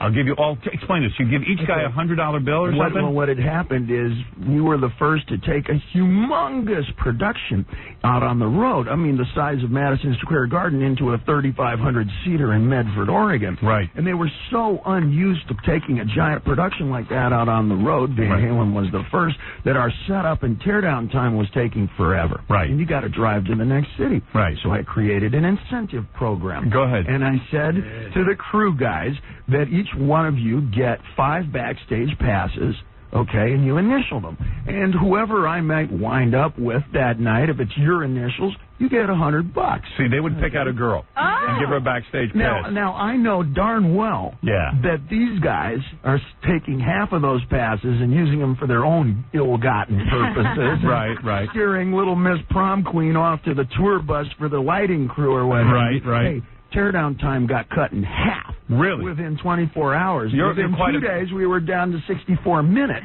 You are quite a businessman. Imagine that, man.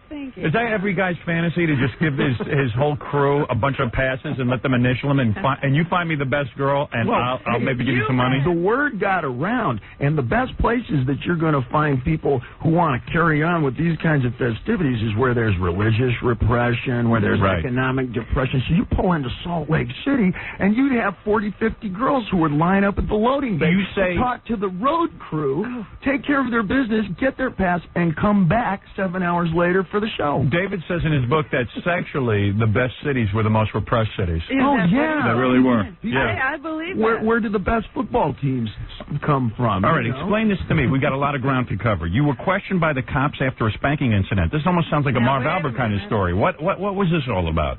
Well, it had nothing to do with the spanking, as it turns out. There was a young lady who requested a spanking at one point along the way. Right. And I've read about such a thing. Right.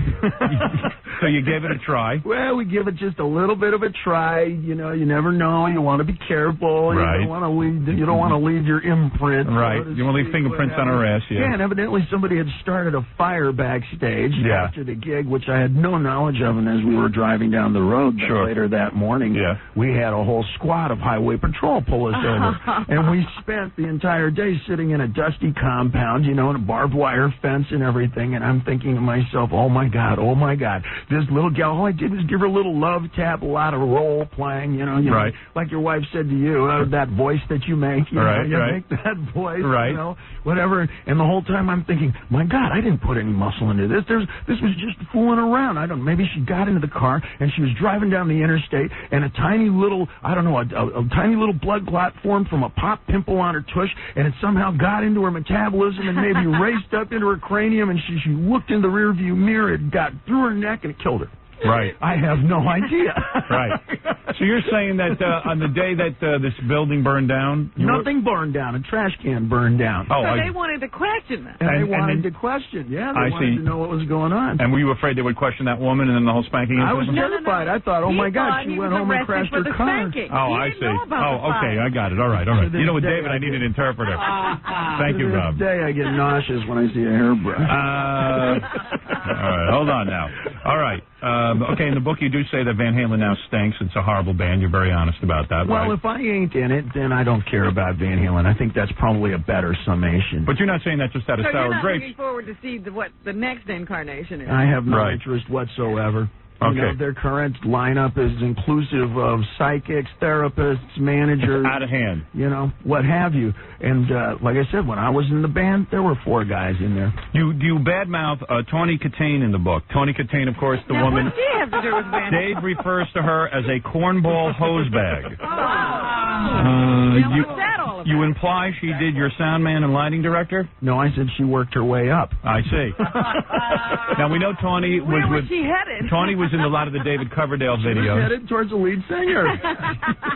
You must really hate her if you I don't name her hate name. her. I don't hate her. But why name her name out of everyone? Well, she's a public figure. She's somebody who has been on a lot of hoods of cars and pop videos, and you know, when you say the name, everybody in the room knows it right away. So you figure she was going to wind up in those videos one way or the other? I think that was her designation. Mm-hmm. There's got to be something more to this because Dave would not bring up her name. There's an agenda here. No, this is somebody that everybody knows. Right. If you're naming singers in Van Halen, not everybody knows those names. You can sit in front of Larry King and he's going to go, okay, so Sammy Sharoni, whatever. But if you slept with a famous woman and won't say, and why out Tawny in terms of sleeping with your sound guy? I didn't sleep with Tawny. No, I'm not saying you did. Say that she slept with others. There's something there that you don't like about her personally. Well, you know, when you're climbing, when you are maneuvering in Hollywood, that's just for the tabloids. That's fun to talk about. Right. And if you're a public figure, you get talked about. I see. Let me ask you something. She must have stolen his weed. How did she miss you?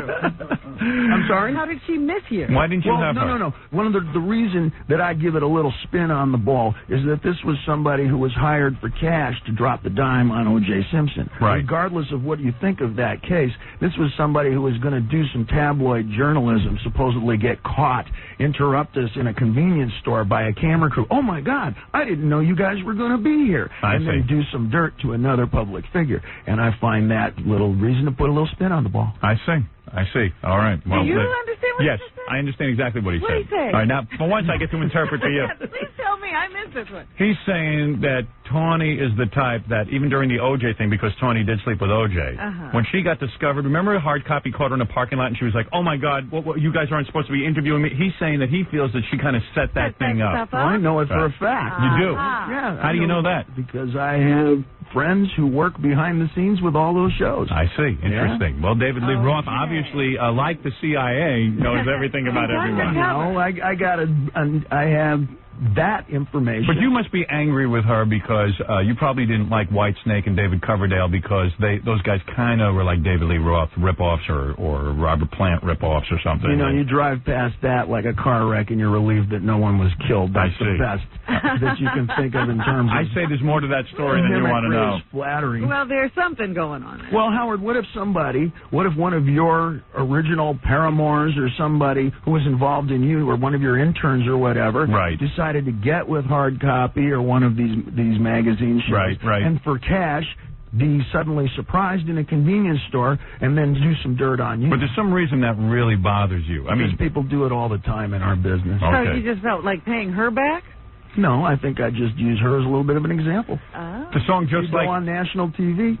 The song Just Like Paradise was supposed to be a theme to Beverly Hills 90210, but they wouldn't come up with any cash to pay you? No, I never heard about it until some months later. And I think that's part of Business 101 when we discuss managers and agents and, you know, the various support groups that we pick up along the way. I didn't hear about that until months later. It just never came to be. Okay, you admit to visiting prostitutes. No big deal there, right? At what time period are we talking about? How about page 256? What are you talking about? Why did you go to the bathroom with the Go-Go's at MTV? No. What I had said is that I knew Heidi Fleiss, but I didn't inhale. Right. Why did you go to the bathroom with the Go-Go's at the MTV Awards? Hold it. Yeah. Does he go with prostitutes or not? Yes. I think we have something hanging Yes, he out does. here. Yes, he does. No, I knew a young lady who came to work. Who came to work for Heidi Fleiss later on. Victoria Sellers. Saying that he doesn't pay for it. You said you met Heidi Fleiss and her partner Victoria Sellers at some special parties with her girls. You did have sex, but you never paid. Is that true? I love the David, you sure you wrote this book? No, tell me what. Well, I'm trying to untangle it here. You shouldn't have written this book, I'm telling you. No, what I said is that I knew Heidi Fleiss, and I knew that whole gang. Right. I was probably the only one in that town who didn't get involved in a commercial venture with her. Right. You know, you didn't pay her. I spent plenty of time around that club. I went to that club. It was on the rocks, and I was there 2-3 times before I realized that this was a menu and not a guest list. Right.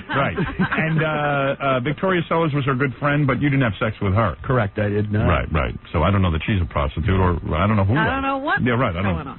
She's not she was a friend of Heidi Fleiss. Okay, I'm just trying to go through the life here. Trying to keep it all straight here. Okay, you talked about getting busted for. Everyone knows you got busted for pot in Washington Square Park. But you were with some girl. Who was the girl you were with? Local girlfriend. Just a girlfriend. We were coming from the sushi bar, and I said, "Hey, honey, we'll get $10 worth of bunk reefer, and let's go up on the roof and I don't know, be romantical." You imply that Valerie Bertinelli, Eddie's wife, is very stupid in the book. How do I imply that? You quote there? You try to tell her the Tahiti story, and she just doesn't get it. You make it like she's a little thick. True? No, what I had said, and I just addressed the story. I don't elaborate on it. Yeah, right. What I had said is she had asked me, "So Dave, where did you go on vacation this time?" And I said, "We went camping on Mount Bali High." I see. And I could tell she was unfamiliar with the name Bali High. And I said, like in the play South Pacific, where Bloody Mary says Bali High. And she never heard of it. And she had never heard of it. So what are you implying? And I said, "Well, the Led Zeppelin song, Immigrant Song?" And she goes, "Yeah." And I go, when he goes, "Ah," she goes, "Yeah." I said, "Well, that they stole from South Pacific. Bali High." And I'm certain to this day that she thinks Led Zeppelin wrote South Pacific. So you had a hard time having intelligent conversation with Valerie, didn't you? I never really had a complete dialogue conversation with Valerie since the day I shook her by the hand the first time. Excellent. Now, when you were backstage, you talk quite a bit in your book about the MTV Van Halen, David Lee Roth reunion. Everybody wants to know and it sounds like hell. And it seems like Eddie was screaming a lot, and and the whole thing. And one of the interesting things you say, Alex Van Halen, the drummer, collapsed backstage. You went over to help him, and all of Van Halen's security people hustled you off and wouldn't let you help him. Yeah, the fellas are in physical pain here. Okay, Right, you don't just wander around needing a hip replacement or whatever you call it. Right. You don't constantly have back pain and neck pain and make it to the chiropractor every day. Come on, we all get little stubbed toes and a wrenched finger here. If it goes for more than 2 days, you lose sleep and it ruins your whole week. Right. These guys are feeling like that every single day. What is going on? What's that all about? I have no idea. I don't know what the medical background of it is, but you've got guys there. Poor Ed can't even walk up his own driveway. I know. Okay, he's got to get his hip fixed. That's wild, isn't it? He's not that old a guy. And his brother is the same thing. You think it's psychosomatic? Up there. I don't know what it is. But it's extreme, and I wouldn't wish it on a canine. As much as we go back and forth, these guys, you know what it's like when you get a little back pain and it lasts for a couple days. It ruins everything. That's right. How are you going to make decisions? How are you going to make creative thoughts? How are you going to maybe it's over a band? If you maybe feel it's the Eddie Van Halen voodoo doll you have, and you keep sticking pins in it. Maybe that's what the problem is. You imply also that Valerie Bertinelli, that you could have had her, but you stuck her off onto Eddie. True or false? No, I didn't even know who Valerie Bertinelli was the first time she walked backstage. She wanted David Lee.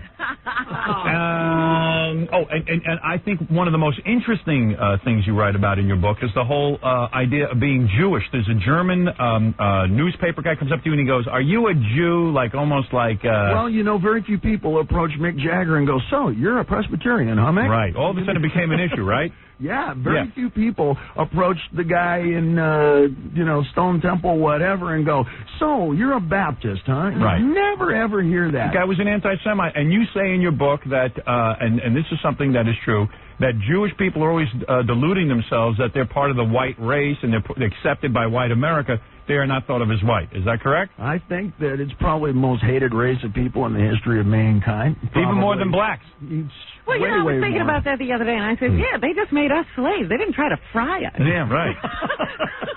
So throughout the history, if you count it up, and I think probably one of the things that threw people is my middle name. That's my middle name. Right. But when you say David Lee Roth, that sounds kind of like Allman Brothers. I'm from Indiana. Yeah. Right. A little southern twinge. As soon as you put David Roth on it, they go, "Wait a second, he's Jewish." Hey, and what if it was David Rodahinsky? Right.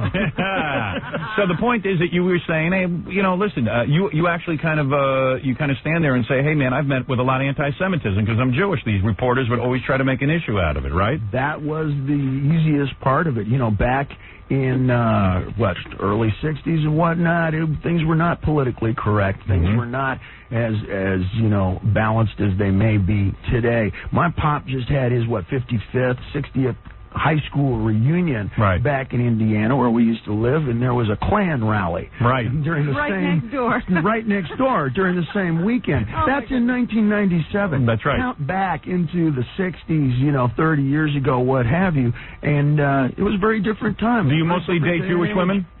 I've dated a handful of Jewish women. I don't discriminate. You do not. Religion or body type or race or what have you. Do you detect any difference between a Jewish vagina and, let's say, have you ever had a black woman, for example? Have you ever had sex with a black woman? Yes, I have. You have. You've had everything. Chinese?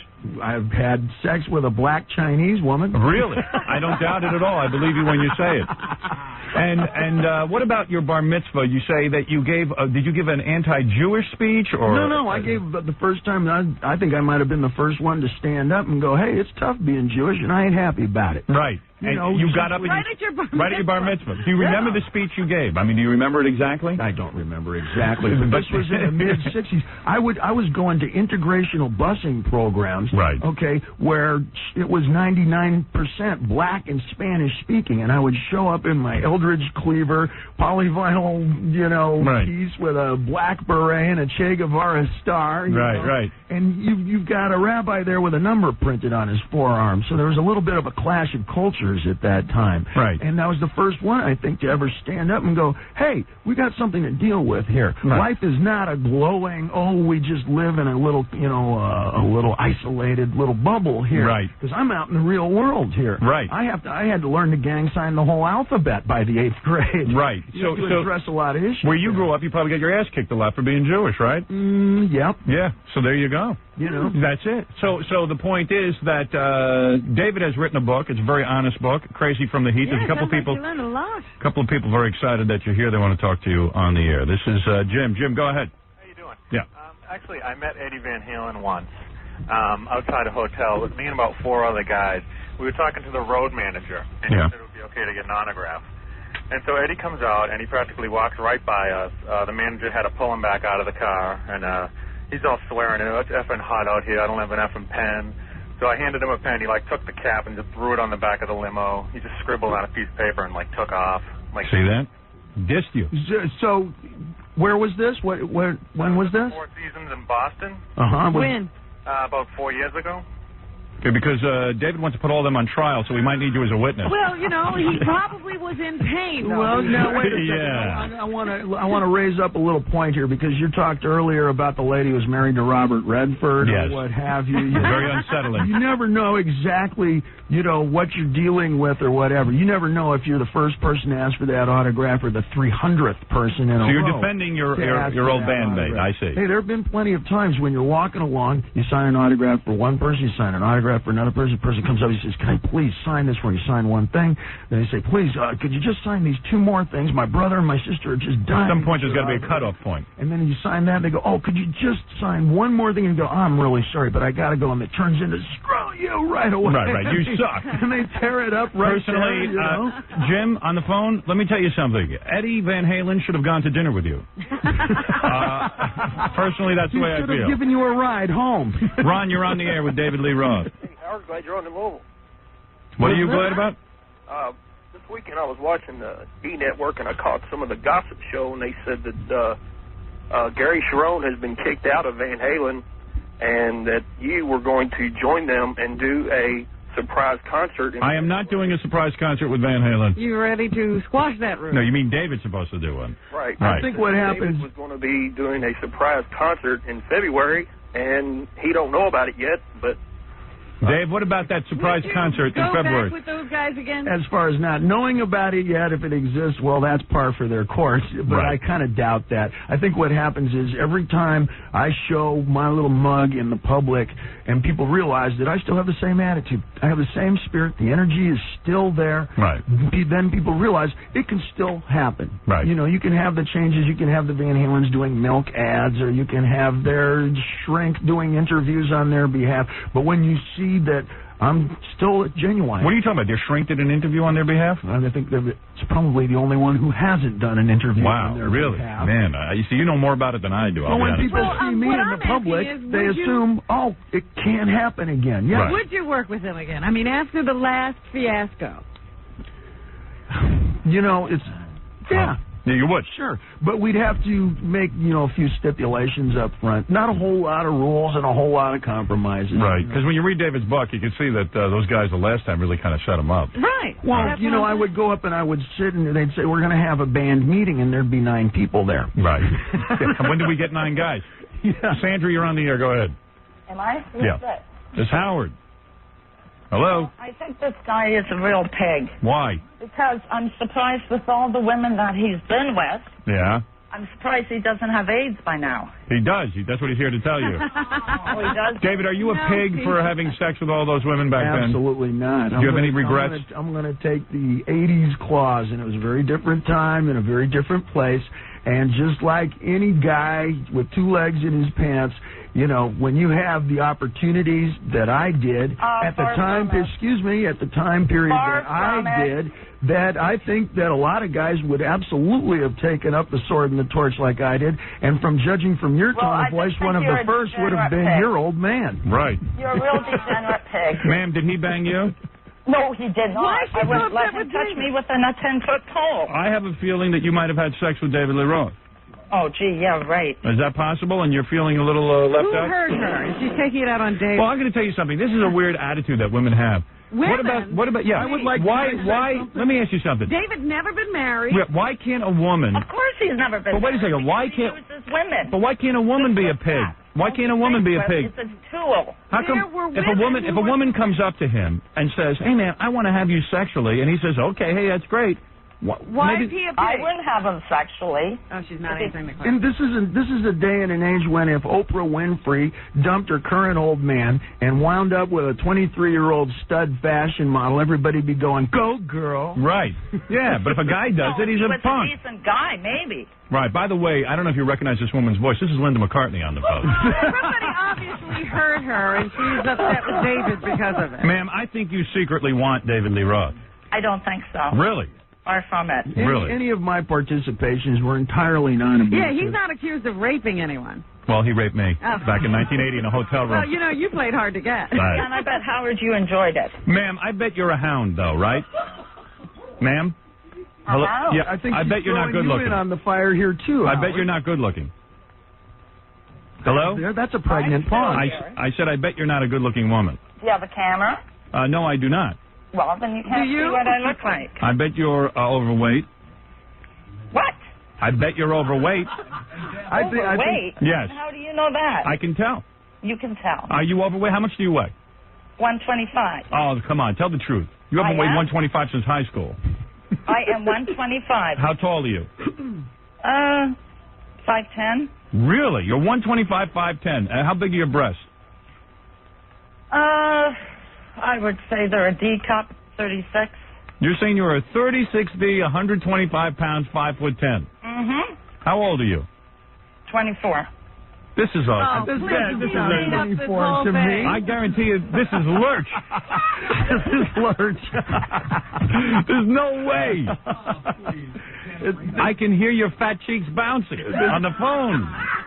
Yeah, right. Oh, please. Maybe 2 balls. Oh, get out of here, you crackpot. It sounds like she's starting to smile, too. David Lee. I guess if women were throwing themselves at David should have ducked and dodged and found a woman like her to marry. I didn't do anything that any average guy wouldn't do at all. Dude, I wish I was doing it. You had the opportunity. Be honest.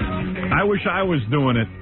And what is this? You got a? Are you behind this? This new CD? It's your greatest hits, your solo greatest hits, right? Yep. And this is since I left Van Halen here. Right. And it's maybe 5-6 albums worth of stuff is taken from the 5-6 albums that we've done. And whether it's California Girls or the skies are full of spinning steel hard rock kind of thing. Yeah. And we got a new single too, called "Don't Piss Me Off."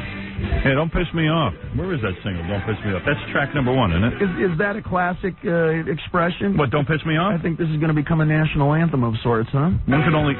What is it? Here, let me see. It's the very first one on the disc. All right, let me check it out. What was the last time I looked? Let's see.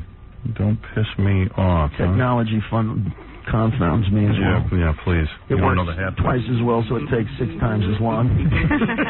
David Lee Roth's new book is called Crazy from the Heat. The greatest hit CD, David Lee Roth. New single, Don't Piss Me Off. My new single is Go F Yourself. I can't give the... I think that's a classic, too. Yeah. Hey, what about... did Gene Simmons discover Van Halen? We did a demo with Gene once upon a time, and it was our first experience with professional Madison Avenue management. Yeah. And didn't he try to steal Eddie away from you? Turns out that was the whole impetus behind it, is he was looking to get Ed Van Halen into the band. Wow. And I kind of smelled campfire smoke early in the journey. Right, so you bailed out of that one. I was always very protective of the band, and we came to New York City, and we made like a 4-song CD, a demo rather, and we went up to the manager's office, and he sat there and had his shoes shined by a little Italian guy at the big desk while he told us, guys, I think the music is stellar, but we need to replace the vocalist, Dave. I'm terribly sorry, but we have some other beginning bands like Hyper and stuff and such. Maybe we can place you there. And I just felt terrible. Right. Oh, man, we walked back up the streets because I had no idea. Are the guys buying into this? Right. This is the first time that any of us had gone into the quote-unquote big-time. Sure. And the first thing was that they were saying, hey, get rid of the lead singer. Yes, this was not the first time they said that. Our first bad review came 2 years before our first record from the L.A. Times. Richard Cromlin said the same thing. The music is rocking, but they're going to have to get a whole new singer. The vocal department has to be replaced. Wow. And, I don't know, first album sold 12 million records. Guess they were all wrong. What is it, Rick? Go ahead. Who's that guy now?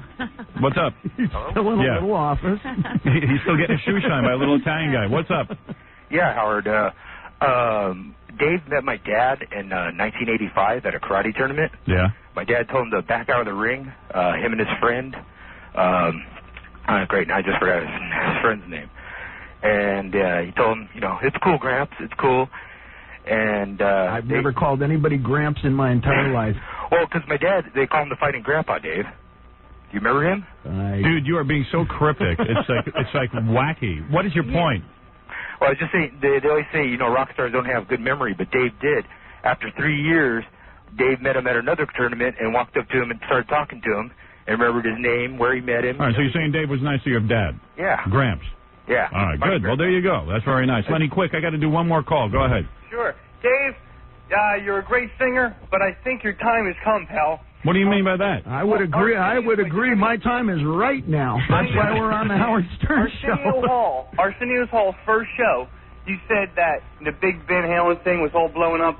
You said that you would always be the parade, and Van Halen would always be the rain. No. Why now? No, I've never been on the Arsenio Hall show. You haven't? No, I was never been on. He was never on Arsenio Hall. You were on his very first show.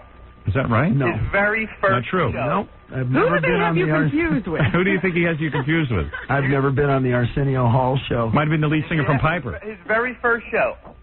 Don't badmouth your friends. This is as equally as cryptic. I've never been on the Arsenio Hall show. As far as, the parade and... You would always be the parade. Did you say anything like that? It would always be the rain. Well, what's wrong with saying that? I think I might have made an allusion to they will always try to rain on somebody's parade. Right. Well, exactly. What's wrong with saying that? I'm not even sure I know what it means. I don't understand why he's trying to rain on three guys that, Because they dissed him. They didn't diss him. He quit the band. He quit the band, but they've been bad-mouthing him ever since. I don't see them on Howard Stern talking bad about Dave. We can't get them. They won't come here. If they come on here, I bet you they would. All right, listen. A lot of controversy with this new book. There's a tremendous amount of controversy here. By the way, I don't know if you recognize the voice. That was Michael Anthony, the bassist from Van Halen. It's always hard to recognize Michael. Dave, it's always good seeing you, man. David Lee Roth. Yeah, I'm glad you put the pen to paper. It's a really good book. I think everyone will enjoy it. Crazy from the Heat and also David Lee Roth, the best of Don't Piss Me Off is the new single. All right. Thanks, Dave. Great seeing you. Good to see you. All right, we're going to take a break. We'll come back, and there's a whole bunch of crap we got to get through today. There's a bunch of stuff.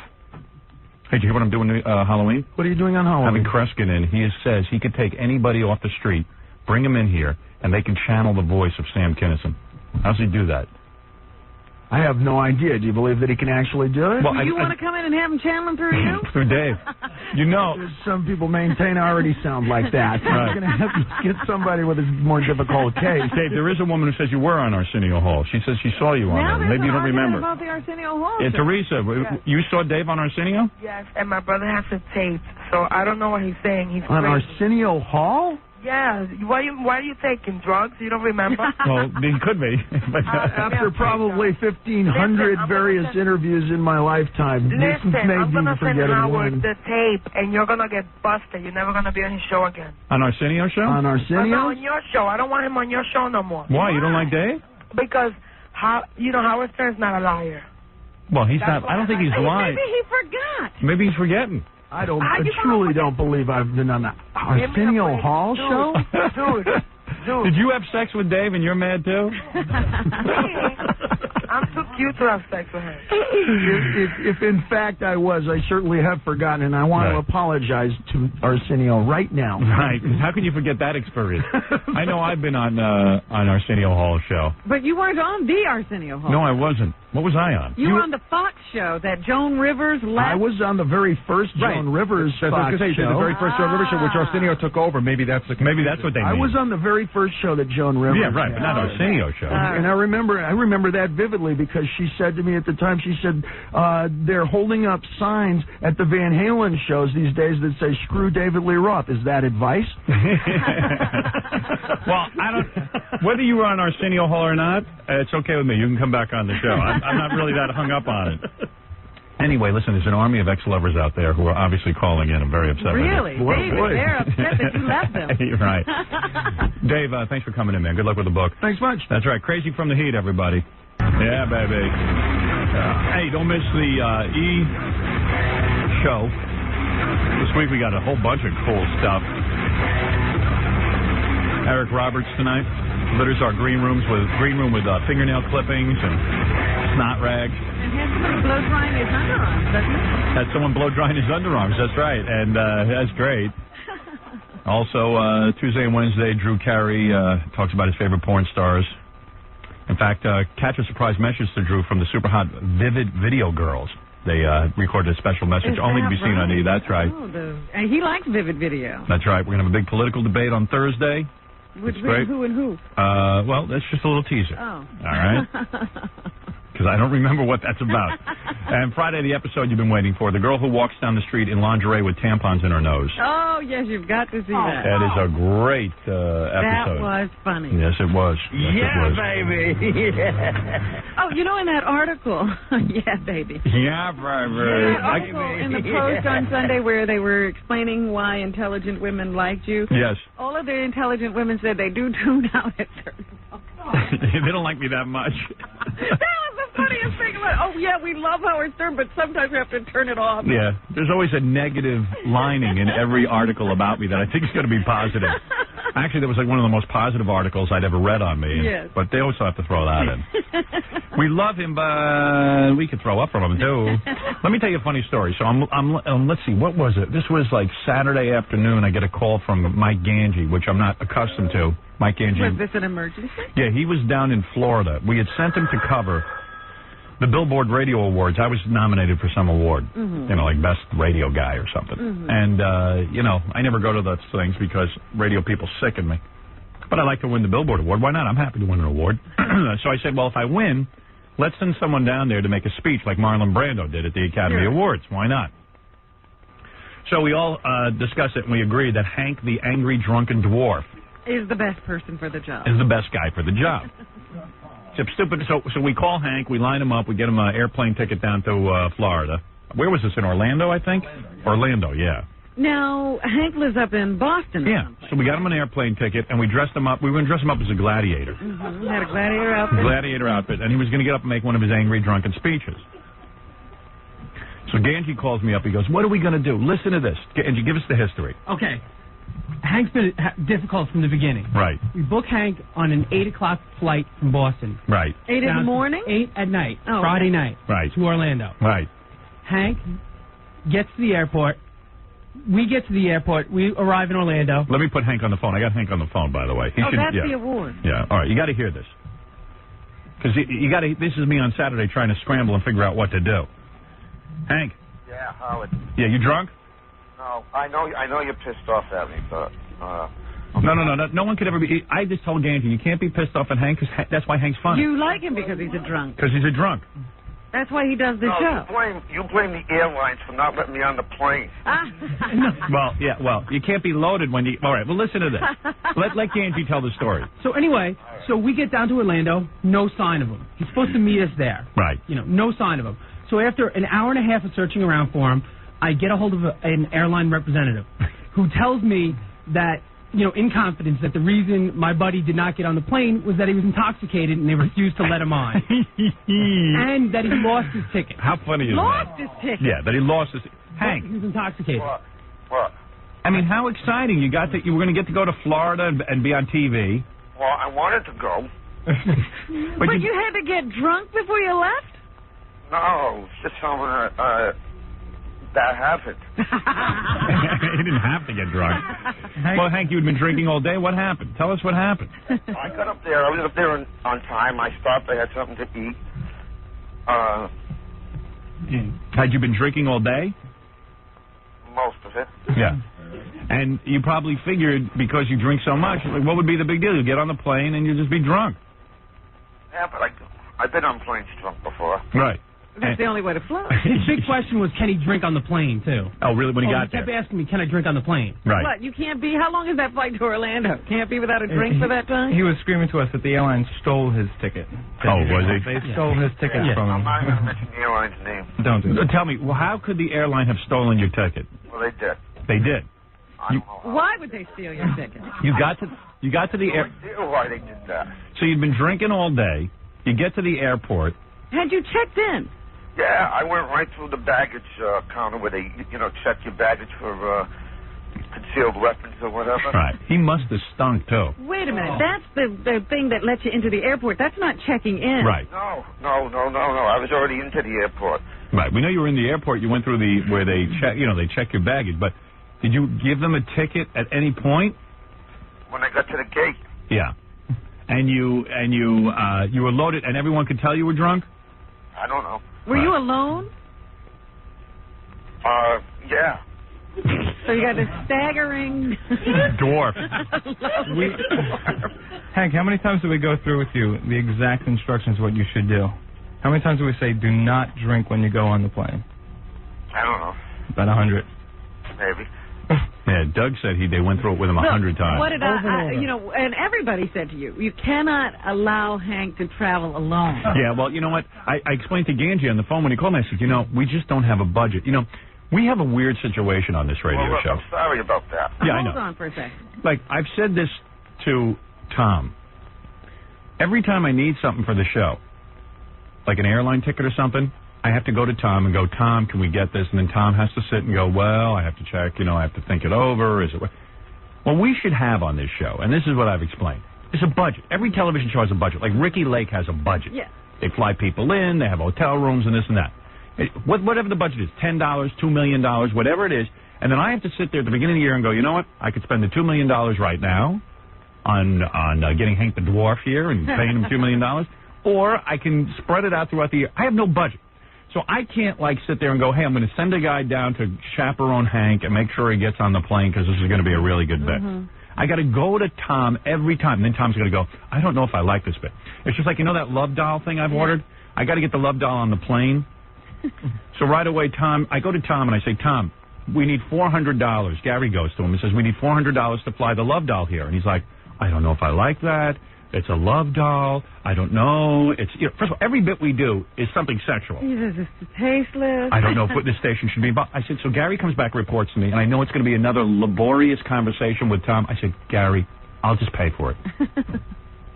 He goes, what do you mean? You shouldn't have to pay for it. I said, no, you don't understand. We have no budget. I'm sick of Tom. It's worth $400 to me, just so I don't have to deal with that jack off. What? Hank's busy in the back. What? The guy that's filming me. What's he saying? I was just talking to him, that's all. Oh, we're boring. No, but do you understand?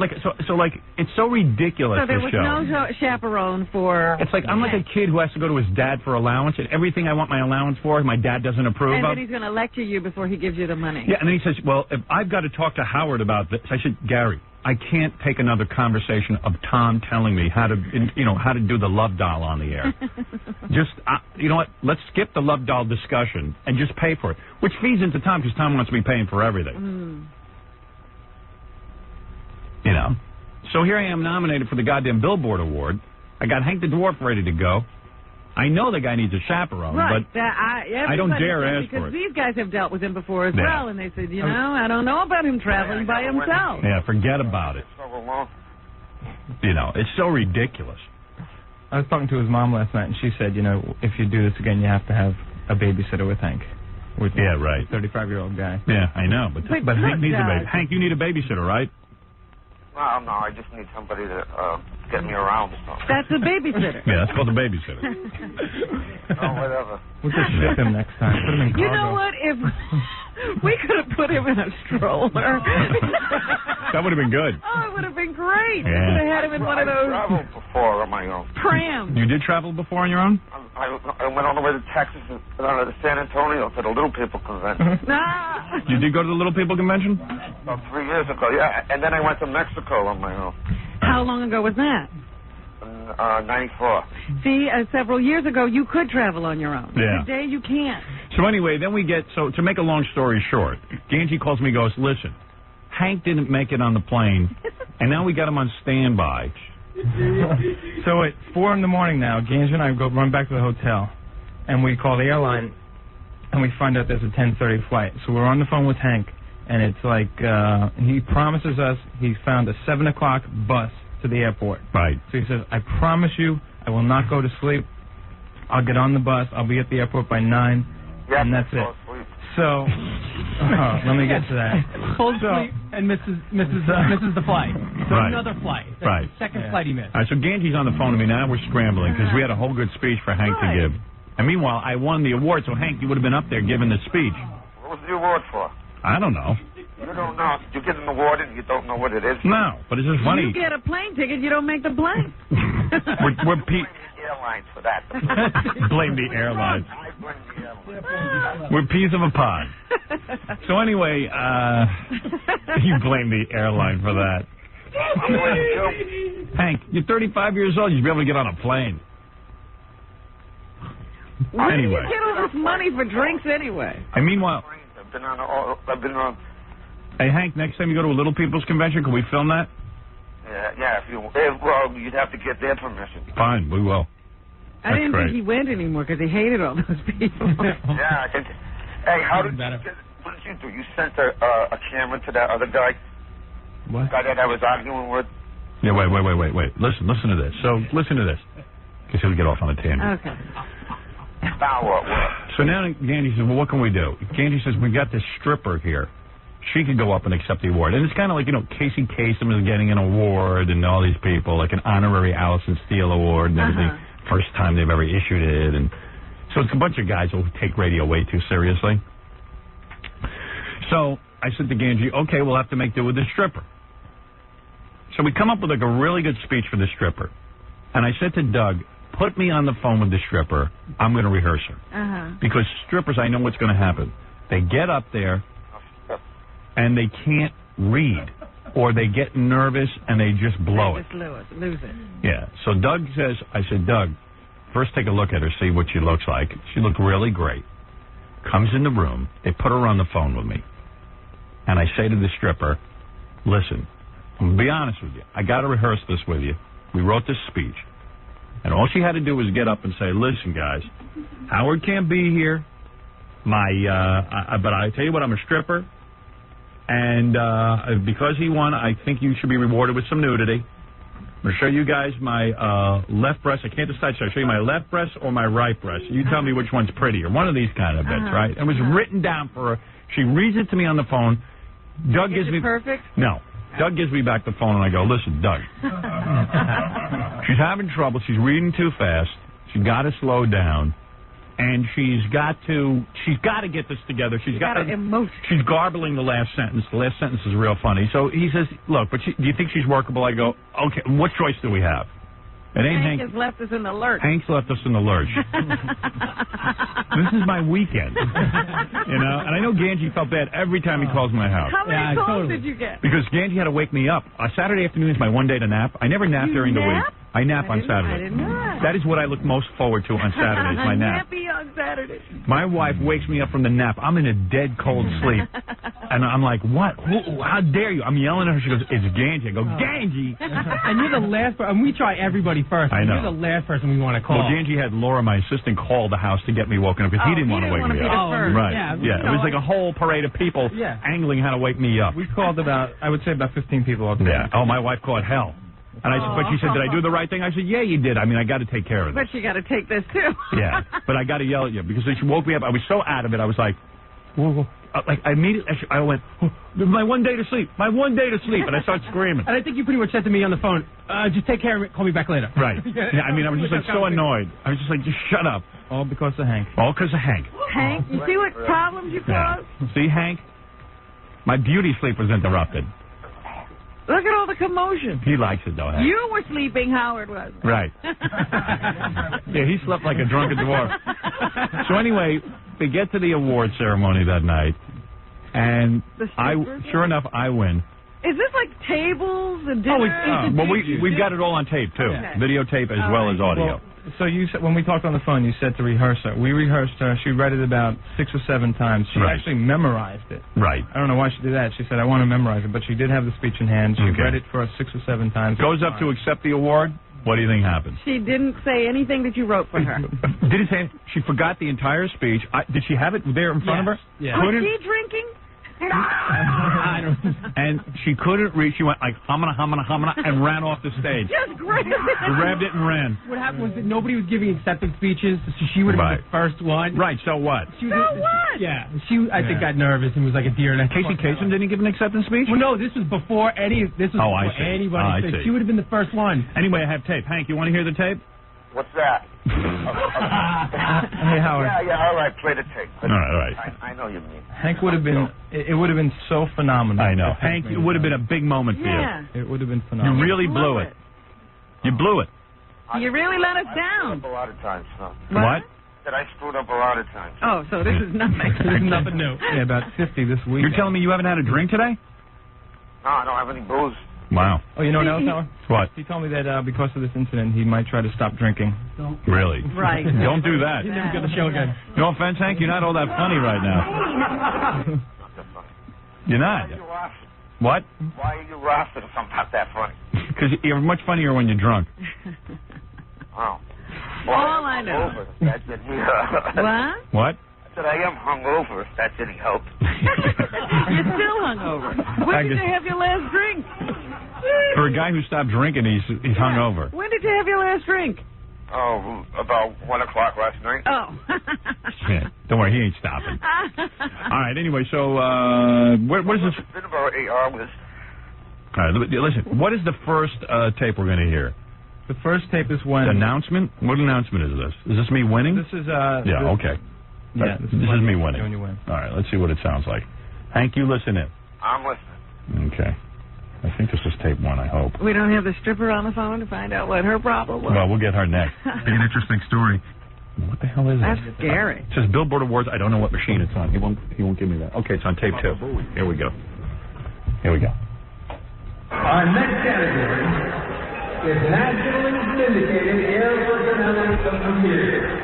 Okay, I got a problem already. Something wrong with that tape machine. Is it? It doesn't sound like that? It's like squealing. It's like the tape is on too tight or something. That's what it sounds like. Did my boy put it on wrong? I don't know. Wow, is that the quality? Yeah. No, well, it's boom. It's it's from the speakers, but that squeal. Why wouldn't you get your microphone up on the podium?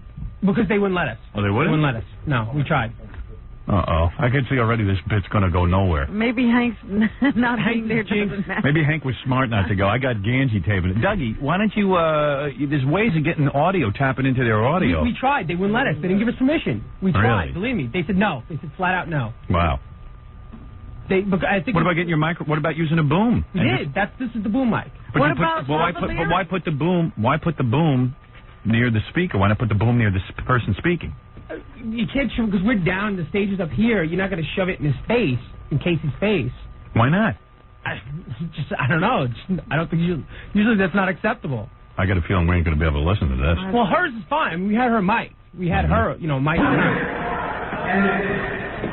There's something wrong with that. Oh, that's not the way it sounds. No. Scott wants to in here? Where's Scott? It's not the way it sounds. No, it's... Anybody coming to help me? No. I sit here like someone's going to come running in. Gary, anybody? Scott. Gary came in and looked at it and left. Oh, Gary came in and looked at it and left? Yeah. Oh. He looked at it and tried to fix it. The tape is fine. It's fine. The quality gets better when the girl comes up. That's the quality of Casey. It is? But that squealing is not. I don't know what squealing you're talking about. What squealing are you talking about, Daddy? I'm sorry. Nice job. I mean, you guys are real pros. The audio is there. It's there. There? It's tough to hear. When she comes up, it gets substantially better because she's mine. So why give me something I can't hear? Well, I thought you wanted to hear Casey but we say that you won the award. But I can't hear anything. When I listened to it in the studio, I could hear it good enough. Yeah. It's not great, but I could hear it enough. You hear this? But what is this I'm listening to for 58 seconds? What is this? Now the girl's going to come up and accept the award the first time and blow it.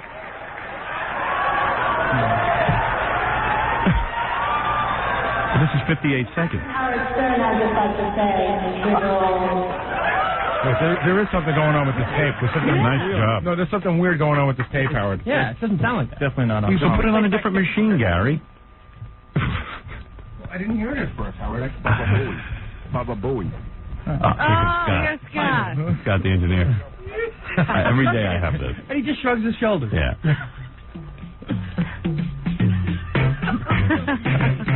Smoke, when you microphone, you know you must be near. Probably $10 million to get this tape. Got the engineer. Use it the way you want it. Scott, when you hear a problem, do you ever, like, come running in? I didn't hear the problem. Oh, you didn't, huh? No. Can someone tell you when there's a problem? They finally told me. Oh, you all. All right, are we all set now? Tape one? All right, here we go.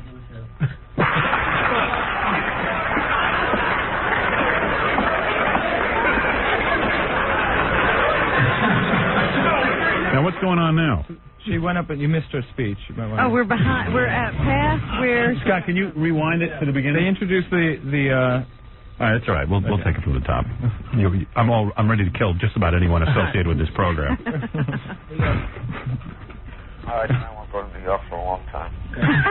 What did he say? Hank doesn't want you to kill him. He says, "Okay, I won't go to New York for a long time." Yeah, smart man. Broadcasting, Howard Stern. All right, that's me winning the award. And that's Casey was the MC? Yeah. Got a nice round of applause. She's walking up on stage. Taking a picture. And she's taking her dress off. As she walks to the stage. As she's walking. Oh, my goodness. Wow. On behalf of Howard Stern, I'd just like to say he rules. Say what? On behalf of Howard Stern, I'd like to say he rules. That was when she blew it. And she's wearing a microphone we're supposedly taping, and we can't understand her? I knew she was a garbled mouth. Where'd you find her? She's she works at the Dollhouse in Orlando. Yeah, she was a last-minute find. Oh, so you didn't have a choice. Yeah, she had a whole speech she was supposed to read, and then now she runs off. Right? Yeah. And she wasn't supposed to walk to the stage and take off her top. No. It was a whole routine that she rehearsed 20 times. Now what's going on? Now, well, I think James and I were both about to die at this point. I can't hear you. What? I was about to die at this point. Yeah. But what's going on the tape? We're not supposed to be listening to anything else on the It's tape. basically Casey sweating now. Casey's reaction. I see. All right, the next category is national. We can't hear a thing. What's his reaction? All right, guys, you know what? This tape is a waste of my time. It can't be understood. You understand that, right? No one can hear I don't know it. what the problem is, because I heard it fine when we got Really? When we stripped it off, we heard it fine. Yeah. You're saying Scott didn't do it right? It must be. All right, I hope you guys had a nice time in Florida. No, we didn't, believe it. Because this is worthless to me. Well, you two are worthless to me. Do you want to hear the next speech? I mean, what? I remember. I can't hear a thing. When she actually does the speech. She did the speech. We sent her back up to do the speech. You did? Yeah.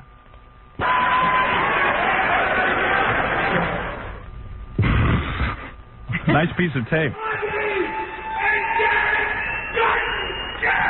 Now, what is this? That's some big fat guy from another radio station who ran up on stage in his underwear.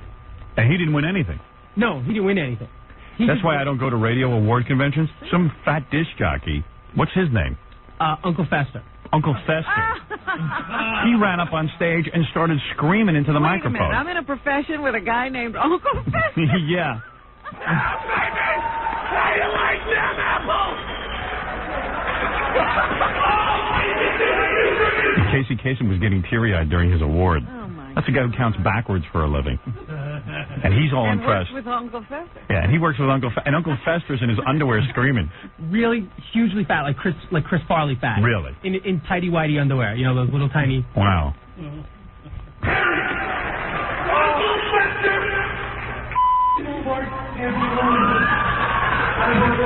And what is it? What's it?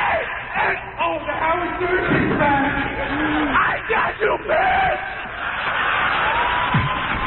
What a nutty. That Howard did want me to make a speech for him. Hello, my name is Cheryl Lynn, and on behalf of Howard Stern and this tremendous award, I'd like to show my appreciation by giving each and every one of you a big squishy kiss with my fake breasts, of course, especially you lesbians. But since I don't have time for that, I'd just like to show you one of my breasts. So by your applause, which one will it be? Will it be my left? No? How about my right? Oh, God, wait a minute. I'm so stupid, I might as well just show you both of them. Thank you. And if you choose to reward Howard Stern with this award next year, I'll show you my vagina. Wow. What a zoo. Oh, God. That's Uncle Fester. And they were like dragging him off the stage at that point. The Billboard Awards. Wow. Sorry, I missed it. Yeah, sounds like a hoot. Radio people. Because you got a whole bunch of older radio people who take that stuff real seriously. And then these both us. Uncle Fester and us. Oh. At least we're not there. So she had already shown them her breasts, and then she got back up there and did it again?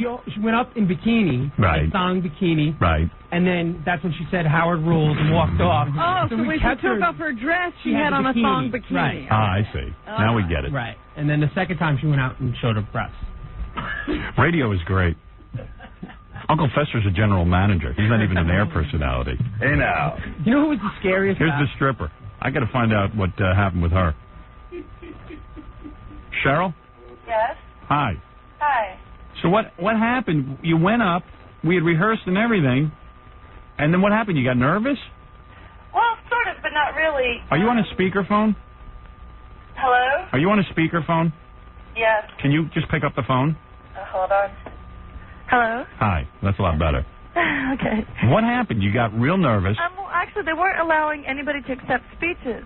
So I had decided with Doug and everything to go up there and just say Howard rules or something like that because they weren't going to allow anybody to do speeches. No, and then I had the opportunity. And Oh, there's the truth. No, that's not the I truth. just went and did that. So what did we say to you? We said no matter what, go up and make the speech. And if they push you away from the microphone, if they don't let you make the speech, we said just start screaming.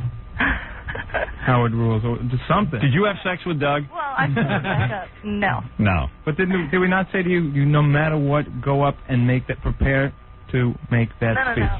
Doug, you were right there with me going, well, I don't think they're going to let you do this. Yeah, we said we don't think they'd let you do it because they said no speeches, but we said go up there and do everything you can to take that mic over. Uh-huh. Okay, we And have it on I tape. did, and I did go back up and make the speech also, so. All right. And I'm not a stripper. You're not? What are you? No. I'm the shooter girl. I sell shots at the dollhouse. Oh, I see. And I do champagne sales. Hey, the tabloid said you dated OJ. Is that true? No, I didn't. So why are they saying that? It was just publicity and everything for Hawaiian Tropic mainly. Oh, so you never dated OJ? Nope, never did. Is she hot? Yeah, she's real good. She's real hot? Well, she's a Hawaiian Tropic girl. You gotta know. Yeah, She but... sort of looks like Nicole. Really? Yeah. But you never dated OJ? No, I never did. What, you take a bunch of pictures with him or something? I traveled internationally with Tropic for about 6 years, so we did a lot of charity celebrity events, and there happened to be a lot of photos. He did a lot of events, too. She did real good once she got up there. Uh-huh. I mean, once she got up and made the speech. And who was that guy, Uncle Fester? He was just screaming at you the whole time? No idea. Some weird fat dude in his underwear. So that's when she decided, well, if he's up there, I can go up and make the speech? Yeah. Right. Well, we were already going to go up. If that guy wasn't up there anyways, we were looking for an opportunity to go up, and he just happened to make an opening. All right. Well, thanks, Cheryl. Well, thank you. Okay. That's Cheryl, who didn't date OJ. You ever date anyone famous? No. No. All right. Well, you will be. You'll be dating me soon. Thank you. There she goes. Well, Hank, you see what you missed? Yeah, I know, huh? Yeah, but she wouldn't have been there if I was there. That's right. That was the idea. Because he had a real funny speech. Yeah. Oh, well. So that's the radio awards. But I wasn't mad at Hank because Hank is a drunk. Right. And he was left to his own devices. Right. And what does a drunk do? He gets drunk. Hank, you want to do your speech for us? I don't even know what it is. I never saw it. Wow. Now, by the way, what happened to the ticket? I don't know. The airline stole it. Which is another, it's another whole thing we're going to have to take up with Tom is at 3 o'clock in the morning when we had to get him back down, the airline, he didn't have any tickets. Right. He lost his tickets, the airline was telling me.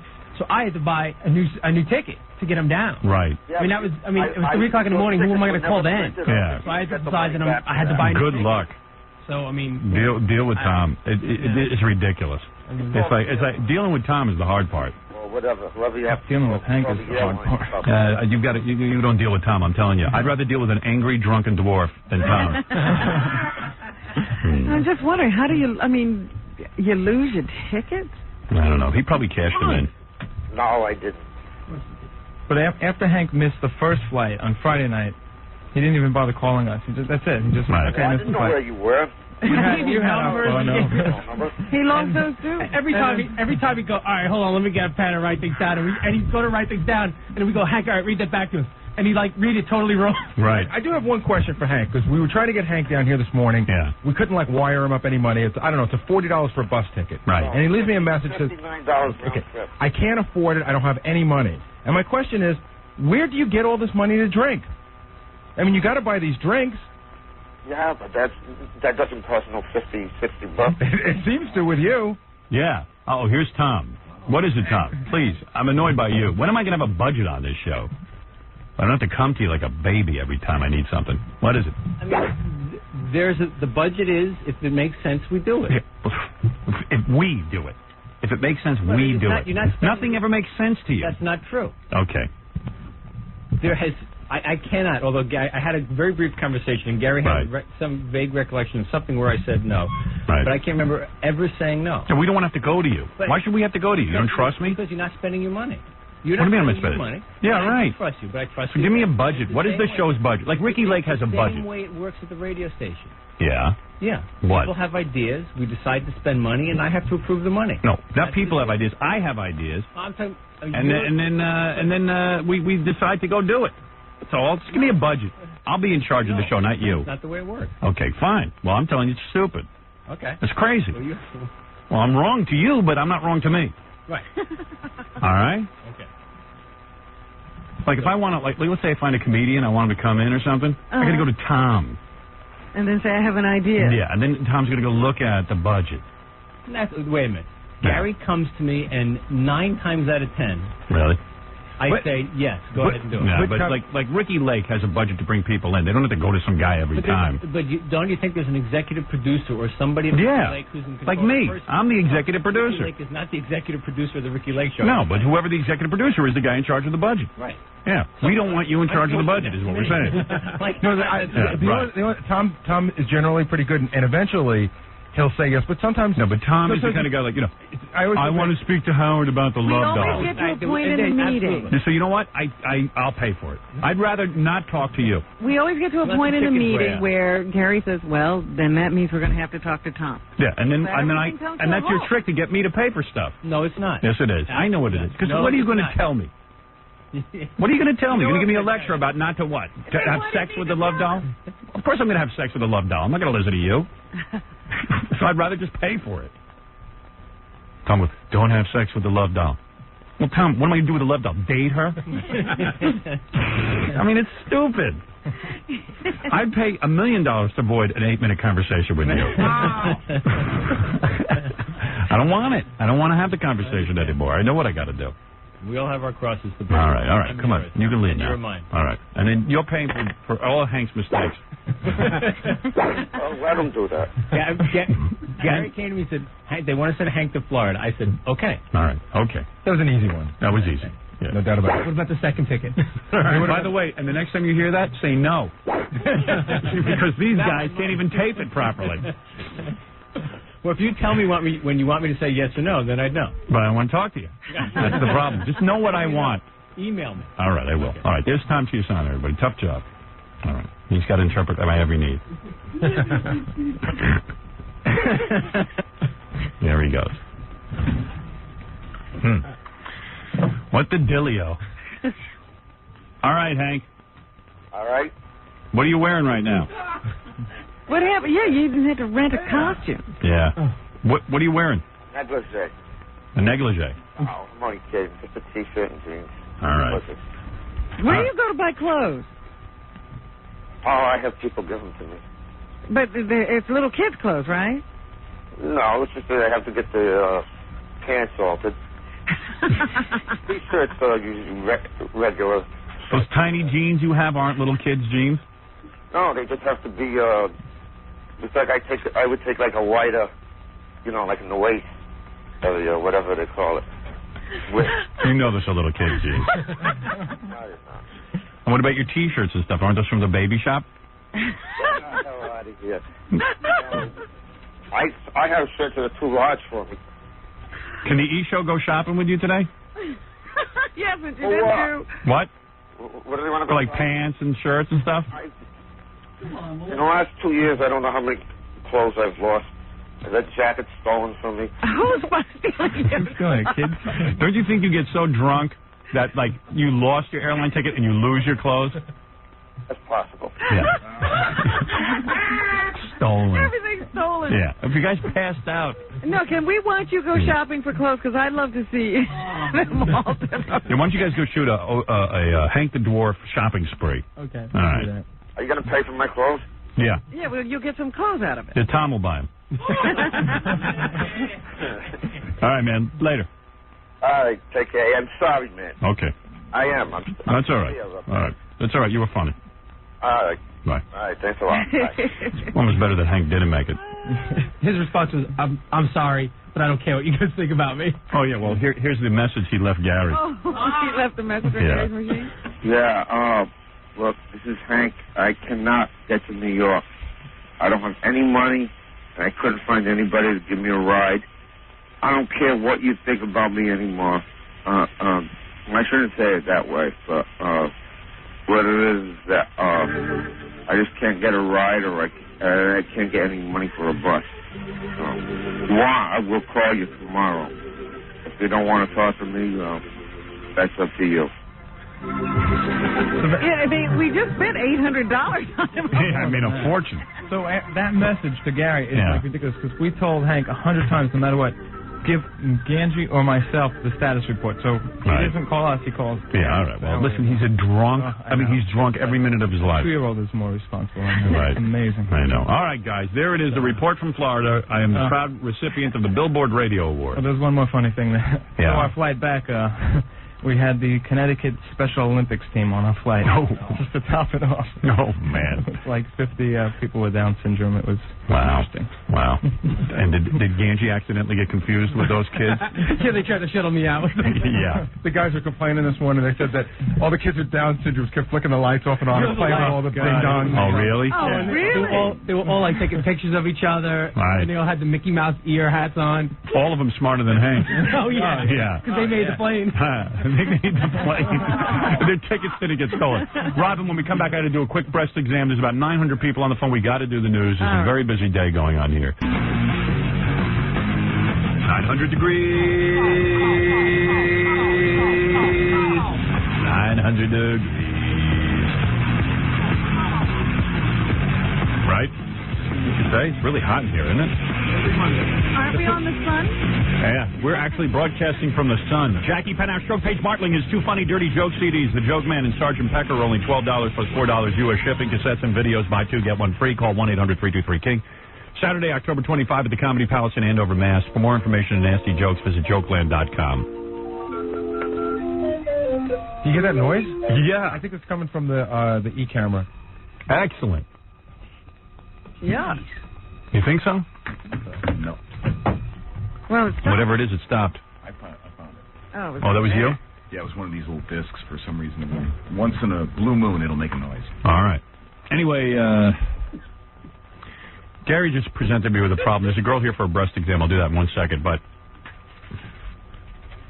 that was Fred's antenna feeding back. I see, yeah. He was getting a transmission, actually. Yeah. A lot of interference in here this morning. So, you know, like, I don't read a lot of books. The only books I ever read on my vacation are Anne Rice books because I love them. She did Interview with a Vampire, the Mummy book, all those kind of cool books. Sure. Mem Knock the Devil, I just finished. She just wrote a new book and everything. And she keeps calling to come on the show, which is really great. Like, that would be interesting to me because I dig her so much and it would be cool. I've never seen her interviewed. I've seen a special on her. Yeah. Plus, I wouldn't mind taking one of her books and turning them into a movie because any one of her books would be good. Yeah, she's very visual. But I've always said no. Why? Because I don't think our audience cares. I mean, I have to make that decision every day with terms of guests, and I feel kind of weird about it. But, and you know, like this show, you know what? That's very funny because there are times you have people on this show for no earthly reason. I know, it's except weird. that you want to look at them. I just go by my gut. It's like, but it has no value to the audience. Well, come on, let's be fair. One second. Being fair. There's a lot of times I turn down just good-looking women because all they are is good-looking. Once. No, come on. More and more lately. Be fair. More and more lately, but there have been years. There was a 6 or 7 year run. Every time you showed him a picture, she got to come in. Well, okay, so I'm a horny guy. He all learned right. from his mistake. But Anne Rice, who's great. I mean, I love her books. I just got another one in the mail. I can't wait to read it. It's so good. But I don't know. I don't know. See, I recognize that she sells a lot of books. Yeah, but who cares? I wonder if our audience cares. But is it our audience who's reading those books? No. What audience is it? There is no audience. How many books do you think she sells? She's writing all the time. She's written tons. Here, watch this. Watch this. You ready? All right. All right, little survey, okay? Hi. Hello? Hello? Here we go. Wait a second. Just try to have a survey. Hello? Hello? Yeah, hi. Who is Ann Rice? Who is Ann Rice? I'm sorry? Who is Ann Rice? Who's Ann Rice? Yeah. She's that broad that lives down the street from me. Okay, thank you. All right, okay, that's number one. Number two. I want to find someone who's not, like, listening right now. Hi. Hello? Hello? Hello? Hello? Who is Ann Rice? Excuse me? Who is Ann Rice? She's a writer. Did you know that because you're listening to the radio? No. My girlfriend has a bunch of her books. Oh, yeah? Yeah. Do you care about her? Do I care about her? Yeah. I don't give a crap. Yeah. Yeah, but you didn't care about last week's stripper either. Yes, you did. Who is Ann Rice? Who is Ann Rice? Ann Rice is a writer who lives in New Orleans, and I guess one of her famous books are From Interview the Vampire, Vampire Lestat. Okay. All right, Queen there of you go. Dam. And I've been listening for a long time, so I'm still a fan. What? I'm still a fan of both of you guys. Thank you. All right, later. You win nothing. No, it's Fred's transmitting again. Oh, man. So I was saying to Howard, do you think it would be insulting to have Ann Rice in to play the Mike Walker game?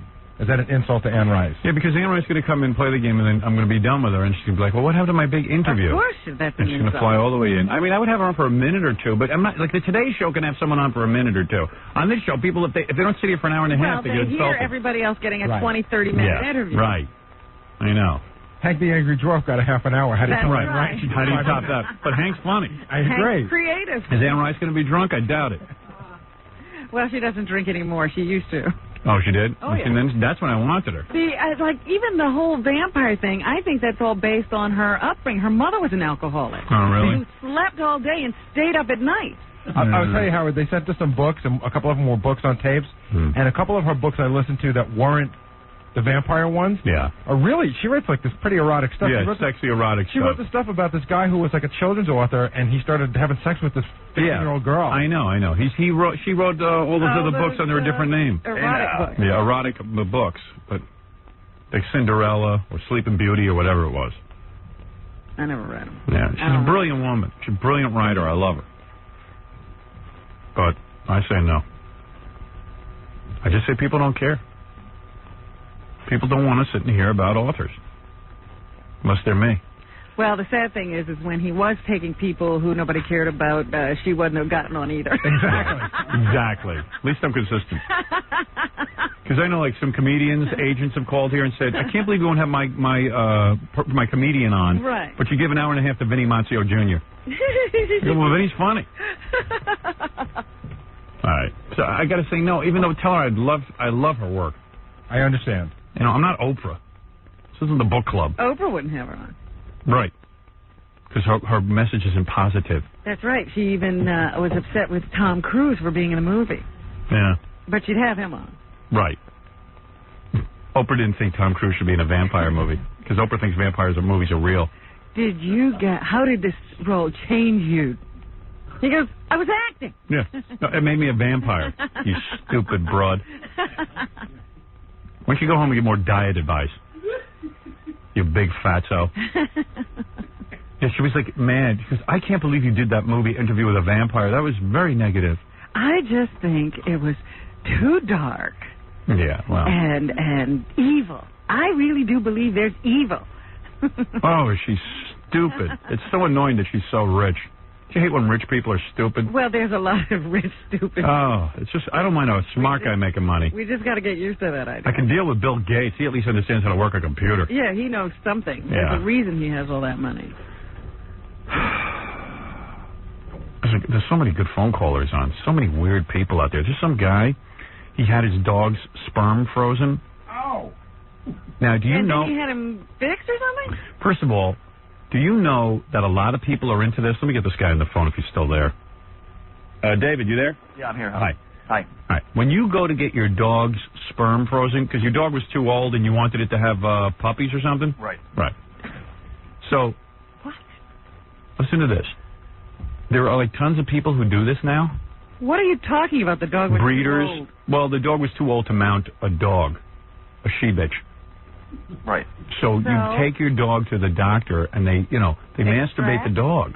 No. Yes. Yeah. Listen With to their this. hands? Yeah. Listen to this. Oh, my. Listen to this. Because you say, well, like, there's a lot of people who can't afford the vet to do it, so that there's a kit where you can store your dog's sperm. But I'm why not kidding. is this so important? Because breeders have certain dogs that That they are really like, champions. that are champions, and they want their sperm. And some people get into this. Who knows why? They have an affection for these dogs or whatever, and they want to breed these dogs.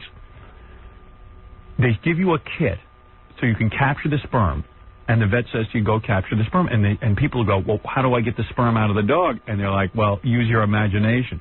No, they don't give you instructions. Well, I wouldn't know what You to do. use with your you. hand. You have to use your hand on your dog. Would you really know what to do? No, I won't even feed a dog. I'm afraid they'll bite me. I'm not going to go touch a dog. Gary, didn't you know some girl who had a dog and went somewhere? Well, no, here's the deal. I used to work in this kennel supply place, right? And we sold artificial insemination kits, which is a big syringe, plastic syringe, with a big catheter.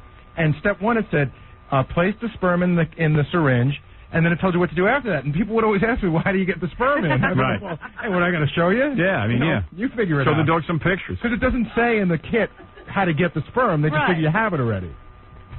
Will a dog sit still while you do that?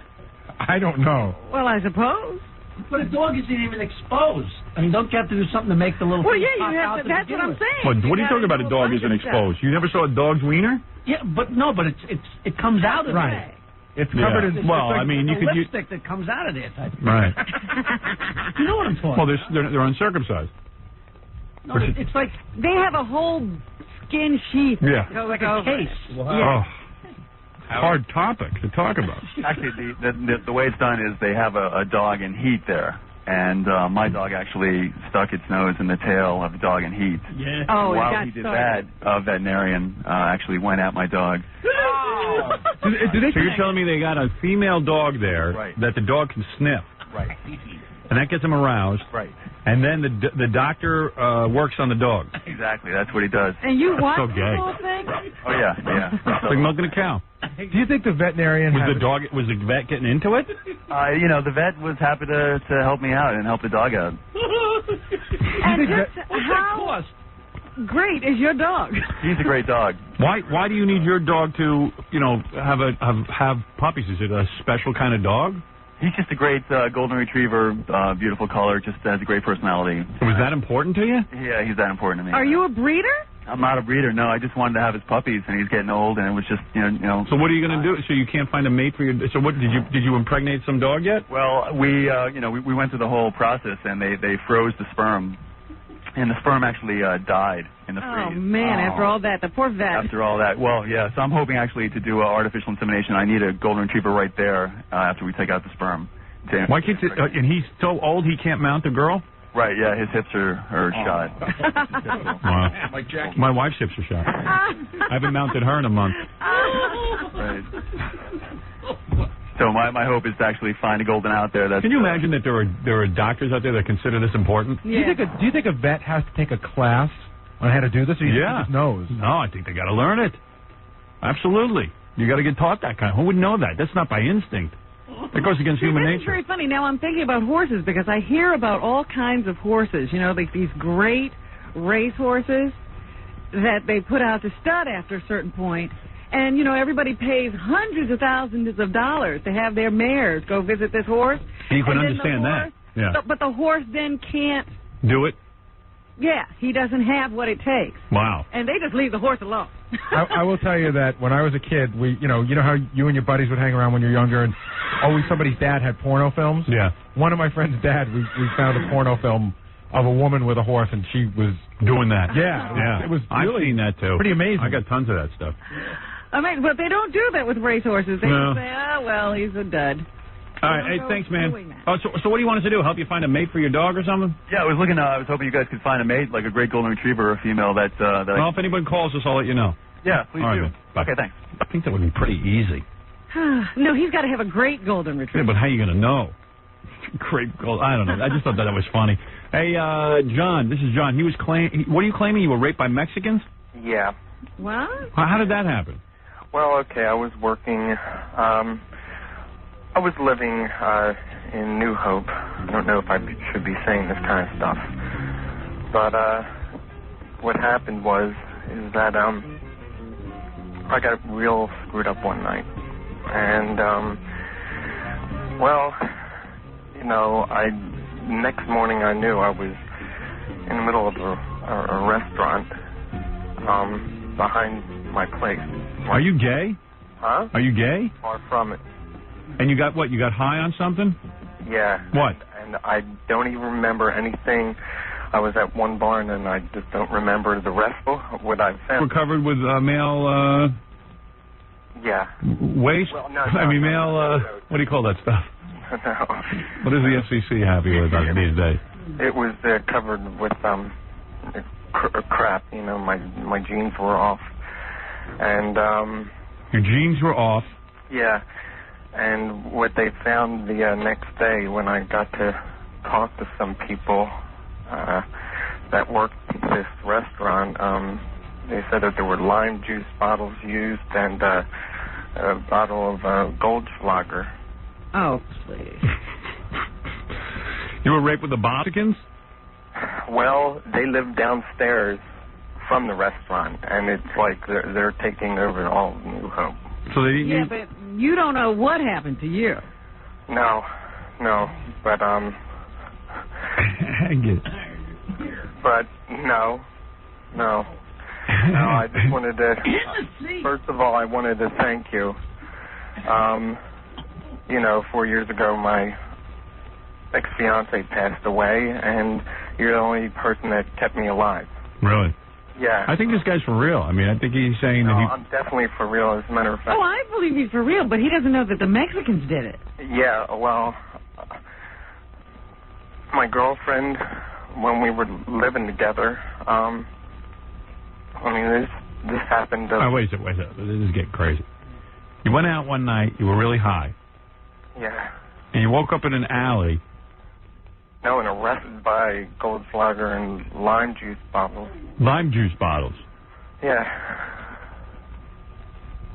And you know that because you found the bottles on the floor? No, they found it. The guy who works the bar found the bottles. I'm friends with them. And no one in the restaurant saw who raped you? No. That's awfully high, Howard. Yeah, it is. I say he wasn't that high, and maybe he wanted it. Far from it. I have no idea. Okay, because how did your butt feel? When I was woken up by the manager, and he's like, "Get the F up." I can't take this. I gotta go. I don't know what happened. I don't know what he's talking. He's very Just distracted. not to have another night like that. Yeah. Doctor, you've actually made dogs ejaculate? I've actually done it to pigs and cows, too. Wow. What a job. How weird. A little bit weird, especially the males. The males made me feel a little bit weird. I mean, you've had to do this to females, too? Well, you're not, no. I was going to say, what does he do to one Yeah, what female? do you mean, especially males? I mean, what else, what other kind of, would you... I guess you're right. I wasn't thinking of it. So, what are you telling me? The weirdest one was the pigs, because like a male dog, you do, just manually, like, you would think. Yes. And just kind of collect. How do you get them excited? Do you have them smell another dog? Sometimes you do. The other times you actually just, grab. Wow. And they don't bite? No. I mean, some of them might, but usually I guess you. Don't you think that's gay? It didn't feel gay, no. I think it's gay. I'm not trying to be funny here. I think it's gay. Yeah. To be masturbating or manipulating a dog? Not at gunpoint.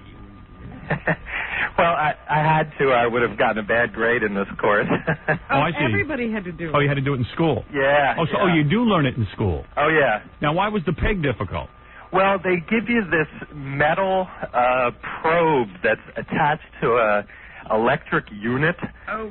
and you actually put this probe like up inside them rectally.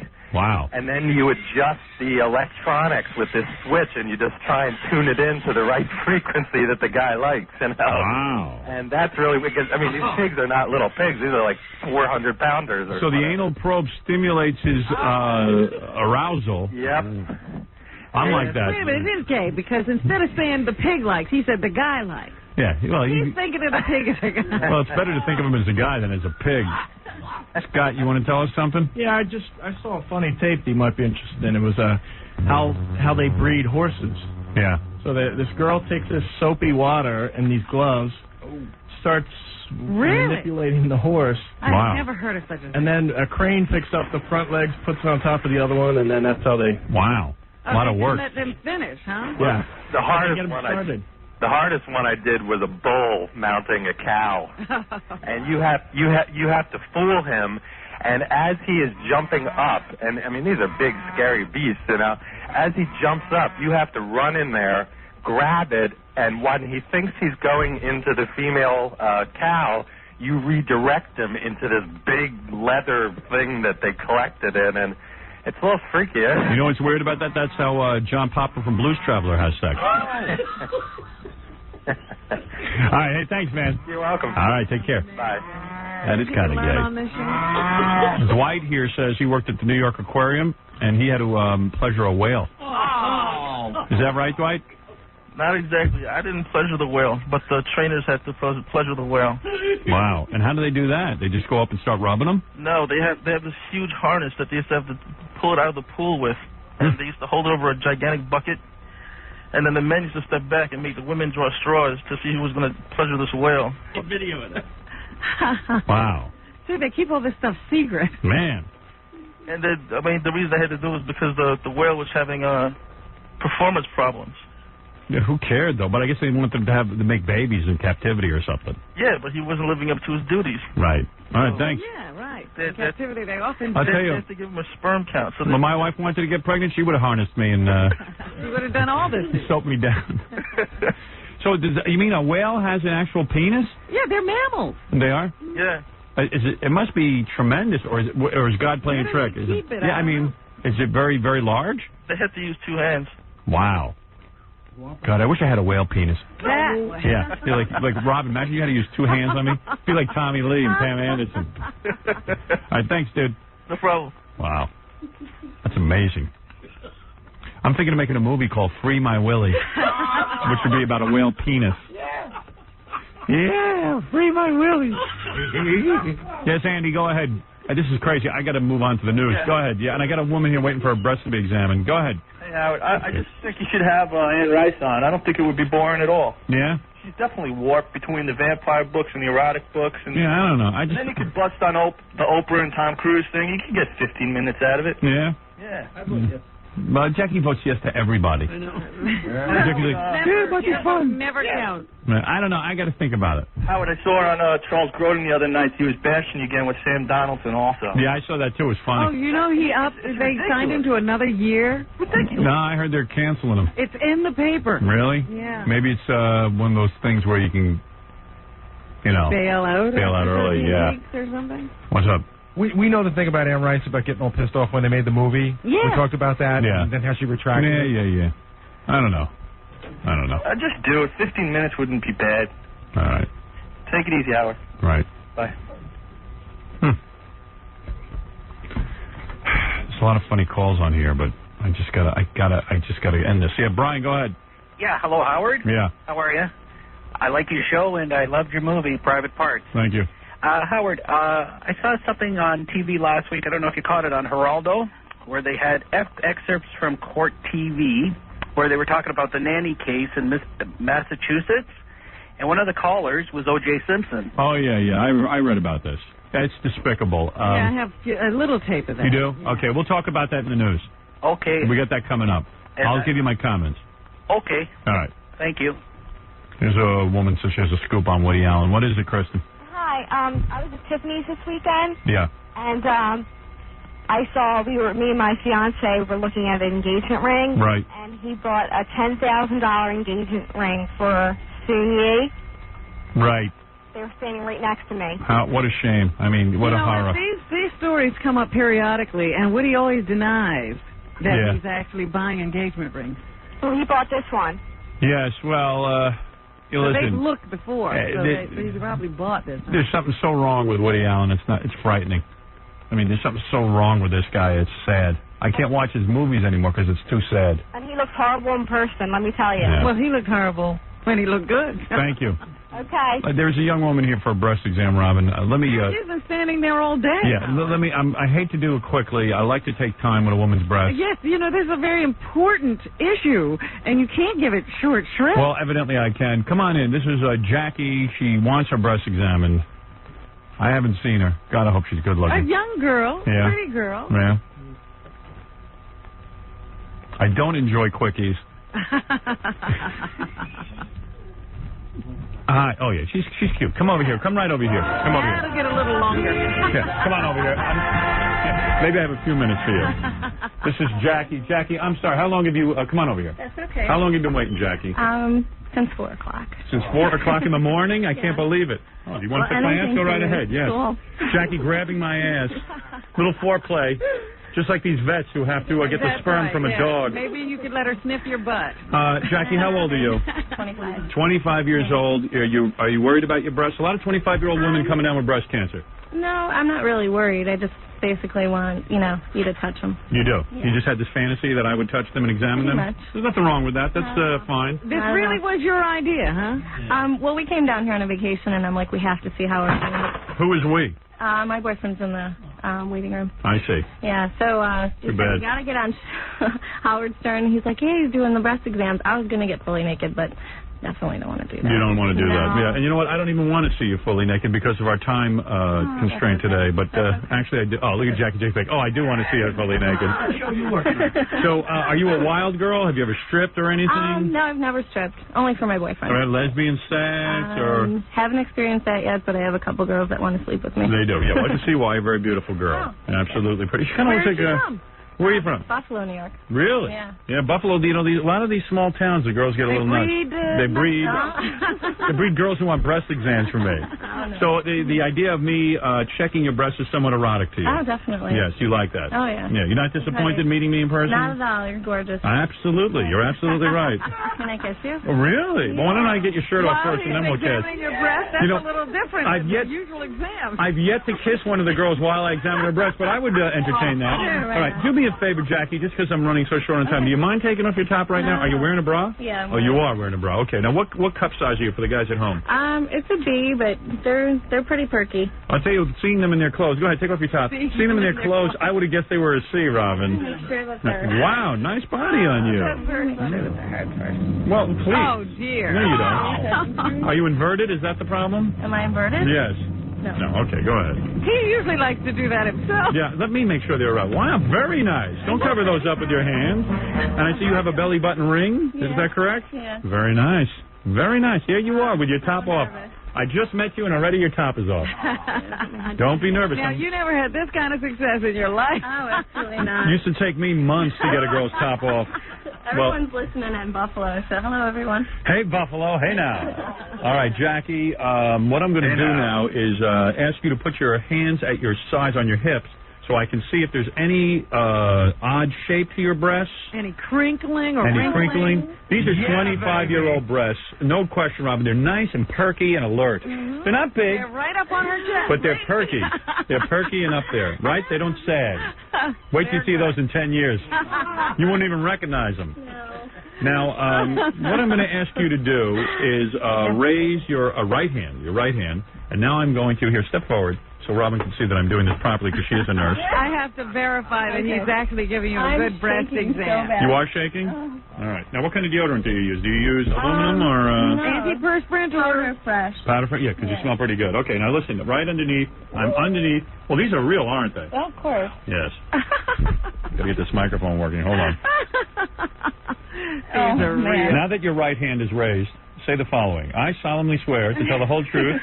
Robin, do you see me on the armpit That's here? right. You're under the arm. Yeah. Now, are you getting aroused at all? Yeah, actually, I am. Okay, right. Do you notice that my touch is very feminine? It's very soft. Your hands are very soft. All right, here we go. You Now, can squeeze them a little bit if you want. oh, don't worry, I'm working into that. I'm just not that forward, all right? All right, you see what I'm doing now? Yeah. See how I'm checking them? You see how I'm doing Now, circles? do you do this at home? No. You don't? No. Well, you should be doing this. They're turning off. Hold on 1 second, honey. Wait a second. Uh-huh. Watch this, Robin. Watch. Look. They honk. All right, okay. That's unusual. All right, now raise this arm. All right. Now here, I'm just touching underneath the armpit. Again. I do not feel any unusual lumps. These are unbelievable. 25 years old. That's my favorite age. Mother God rest These his are soul. fantastic. How many men have felt these? Would you guess? Give me about 3. Yeah. Wow. So These you're are, number 4. This is like almost. I'm like almost the first. Yeah. Let me see. Oh, look at this one too, Robin. Watch this. Go ahead. Well, she's got that bilaterally, Howard. Wow. All right. That's a lot. Wait. Let me see that again. Wow.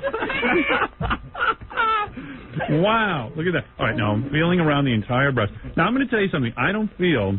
What do you feel? What? I don't feel any lumps. I do not. Do you feel just normal breast tissue? This is normal breast tissue. Let me check this one again too. Okay. Yeah. No, they feel good. They feel good. Now come here and give me a kiss. Come here. Wow. Oh yeah. There you go. Now give me a hug. And a bare-chested hug. Let me see if I feel any lumps on your ass now. That was beautiful. Hey, that was nice, Jackie. Well, Jackie, feel good. You're fine. Thank you. I think I'm going to give you a clean bill of health. Of course, always go to your doctor. Don't take my word for And it. check them at home now that you know how. Yeah. All right. Wow, those look very firm. Very firm indeed. Don't they, Jackie? How do you like those, Jackie? Excellent. Yeah. And no cancer. No cancer? No. Very nice. Put the bra on. That's good. You should go braless. You're firm enough to go braless, like our own Robin. Oh, right, sure. You don't go braless at all? Robin, you're very beautiful. Why, thank you very much. Of course. It goes without. You don't even have to say that. Everybody knows it already. Oh, that felt good. That felt really you good. look like you're really enjoying yourself, Doctor. You're on your way to being a whore, you know that. You're this close. Oh, that was a great treatment I gave her. Yeah. You need massage therapy, my dear.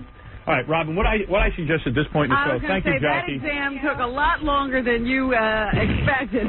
Longer, and that's how his eyes were closed. Well, they started honking. His eyes were closed? Oh, yeah. God, there's so many guys on. There's a guy who manipulated a dolphin. Oh, stop it. And his wife doesn't know. He thinks, he figured a dolphin isn't cheating. Wait a minute. Is this another guy who just found a dolphin on the beach? I don't know. You know what it is? I got to get to the news, though. John, have them call tomorrow. These confessions have to wait. Yeah. Did I do your plug, Jackie? Yes, you did. All right, good. Because he gets on We me. already polluted the airways. We already ruined the show with that. God, I'd love to pick up the phone on this guy. No one you see is smarter than me. And we won't ever live in a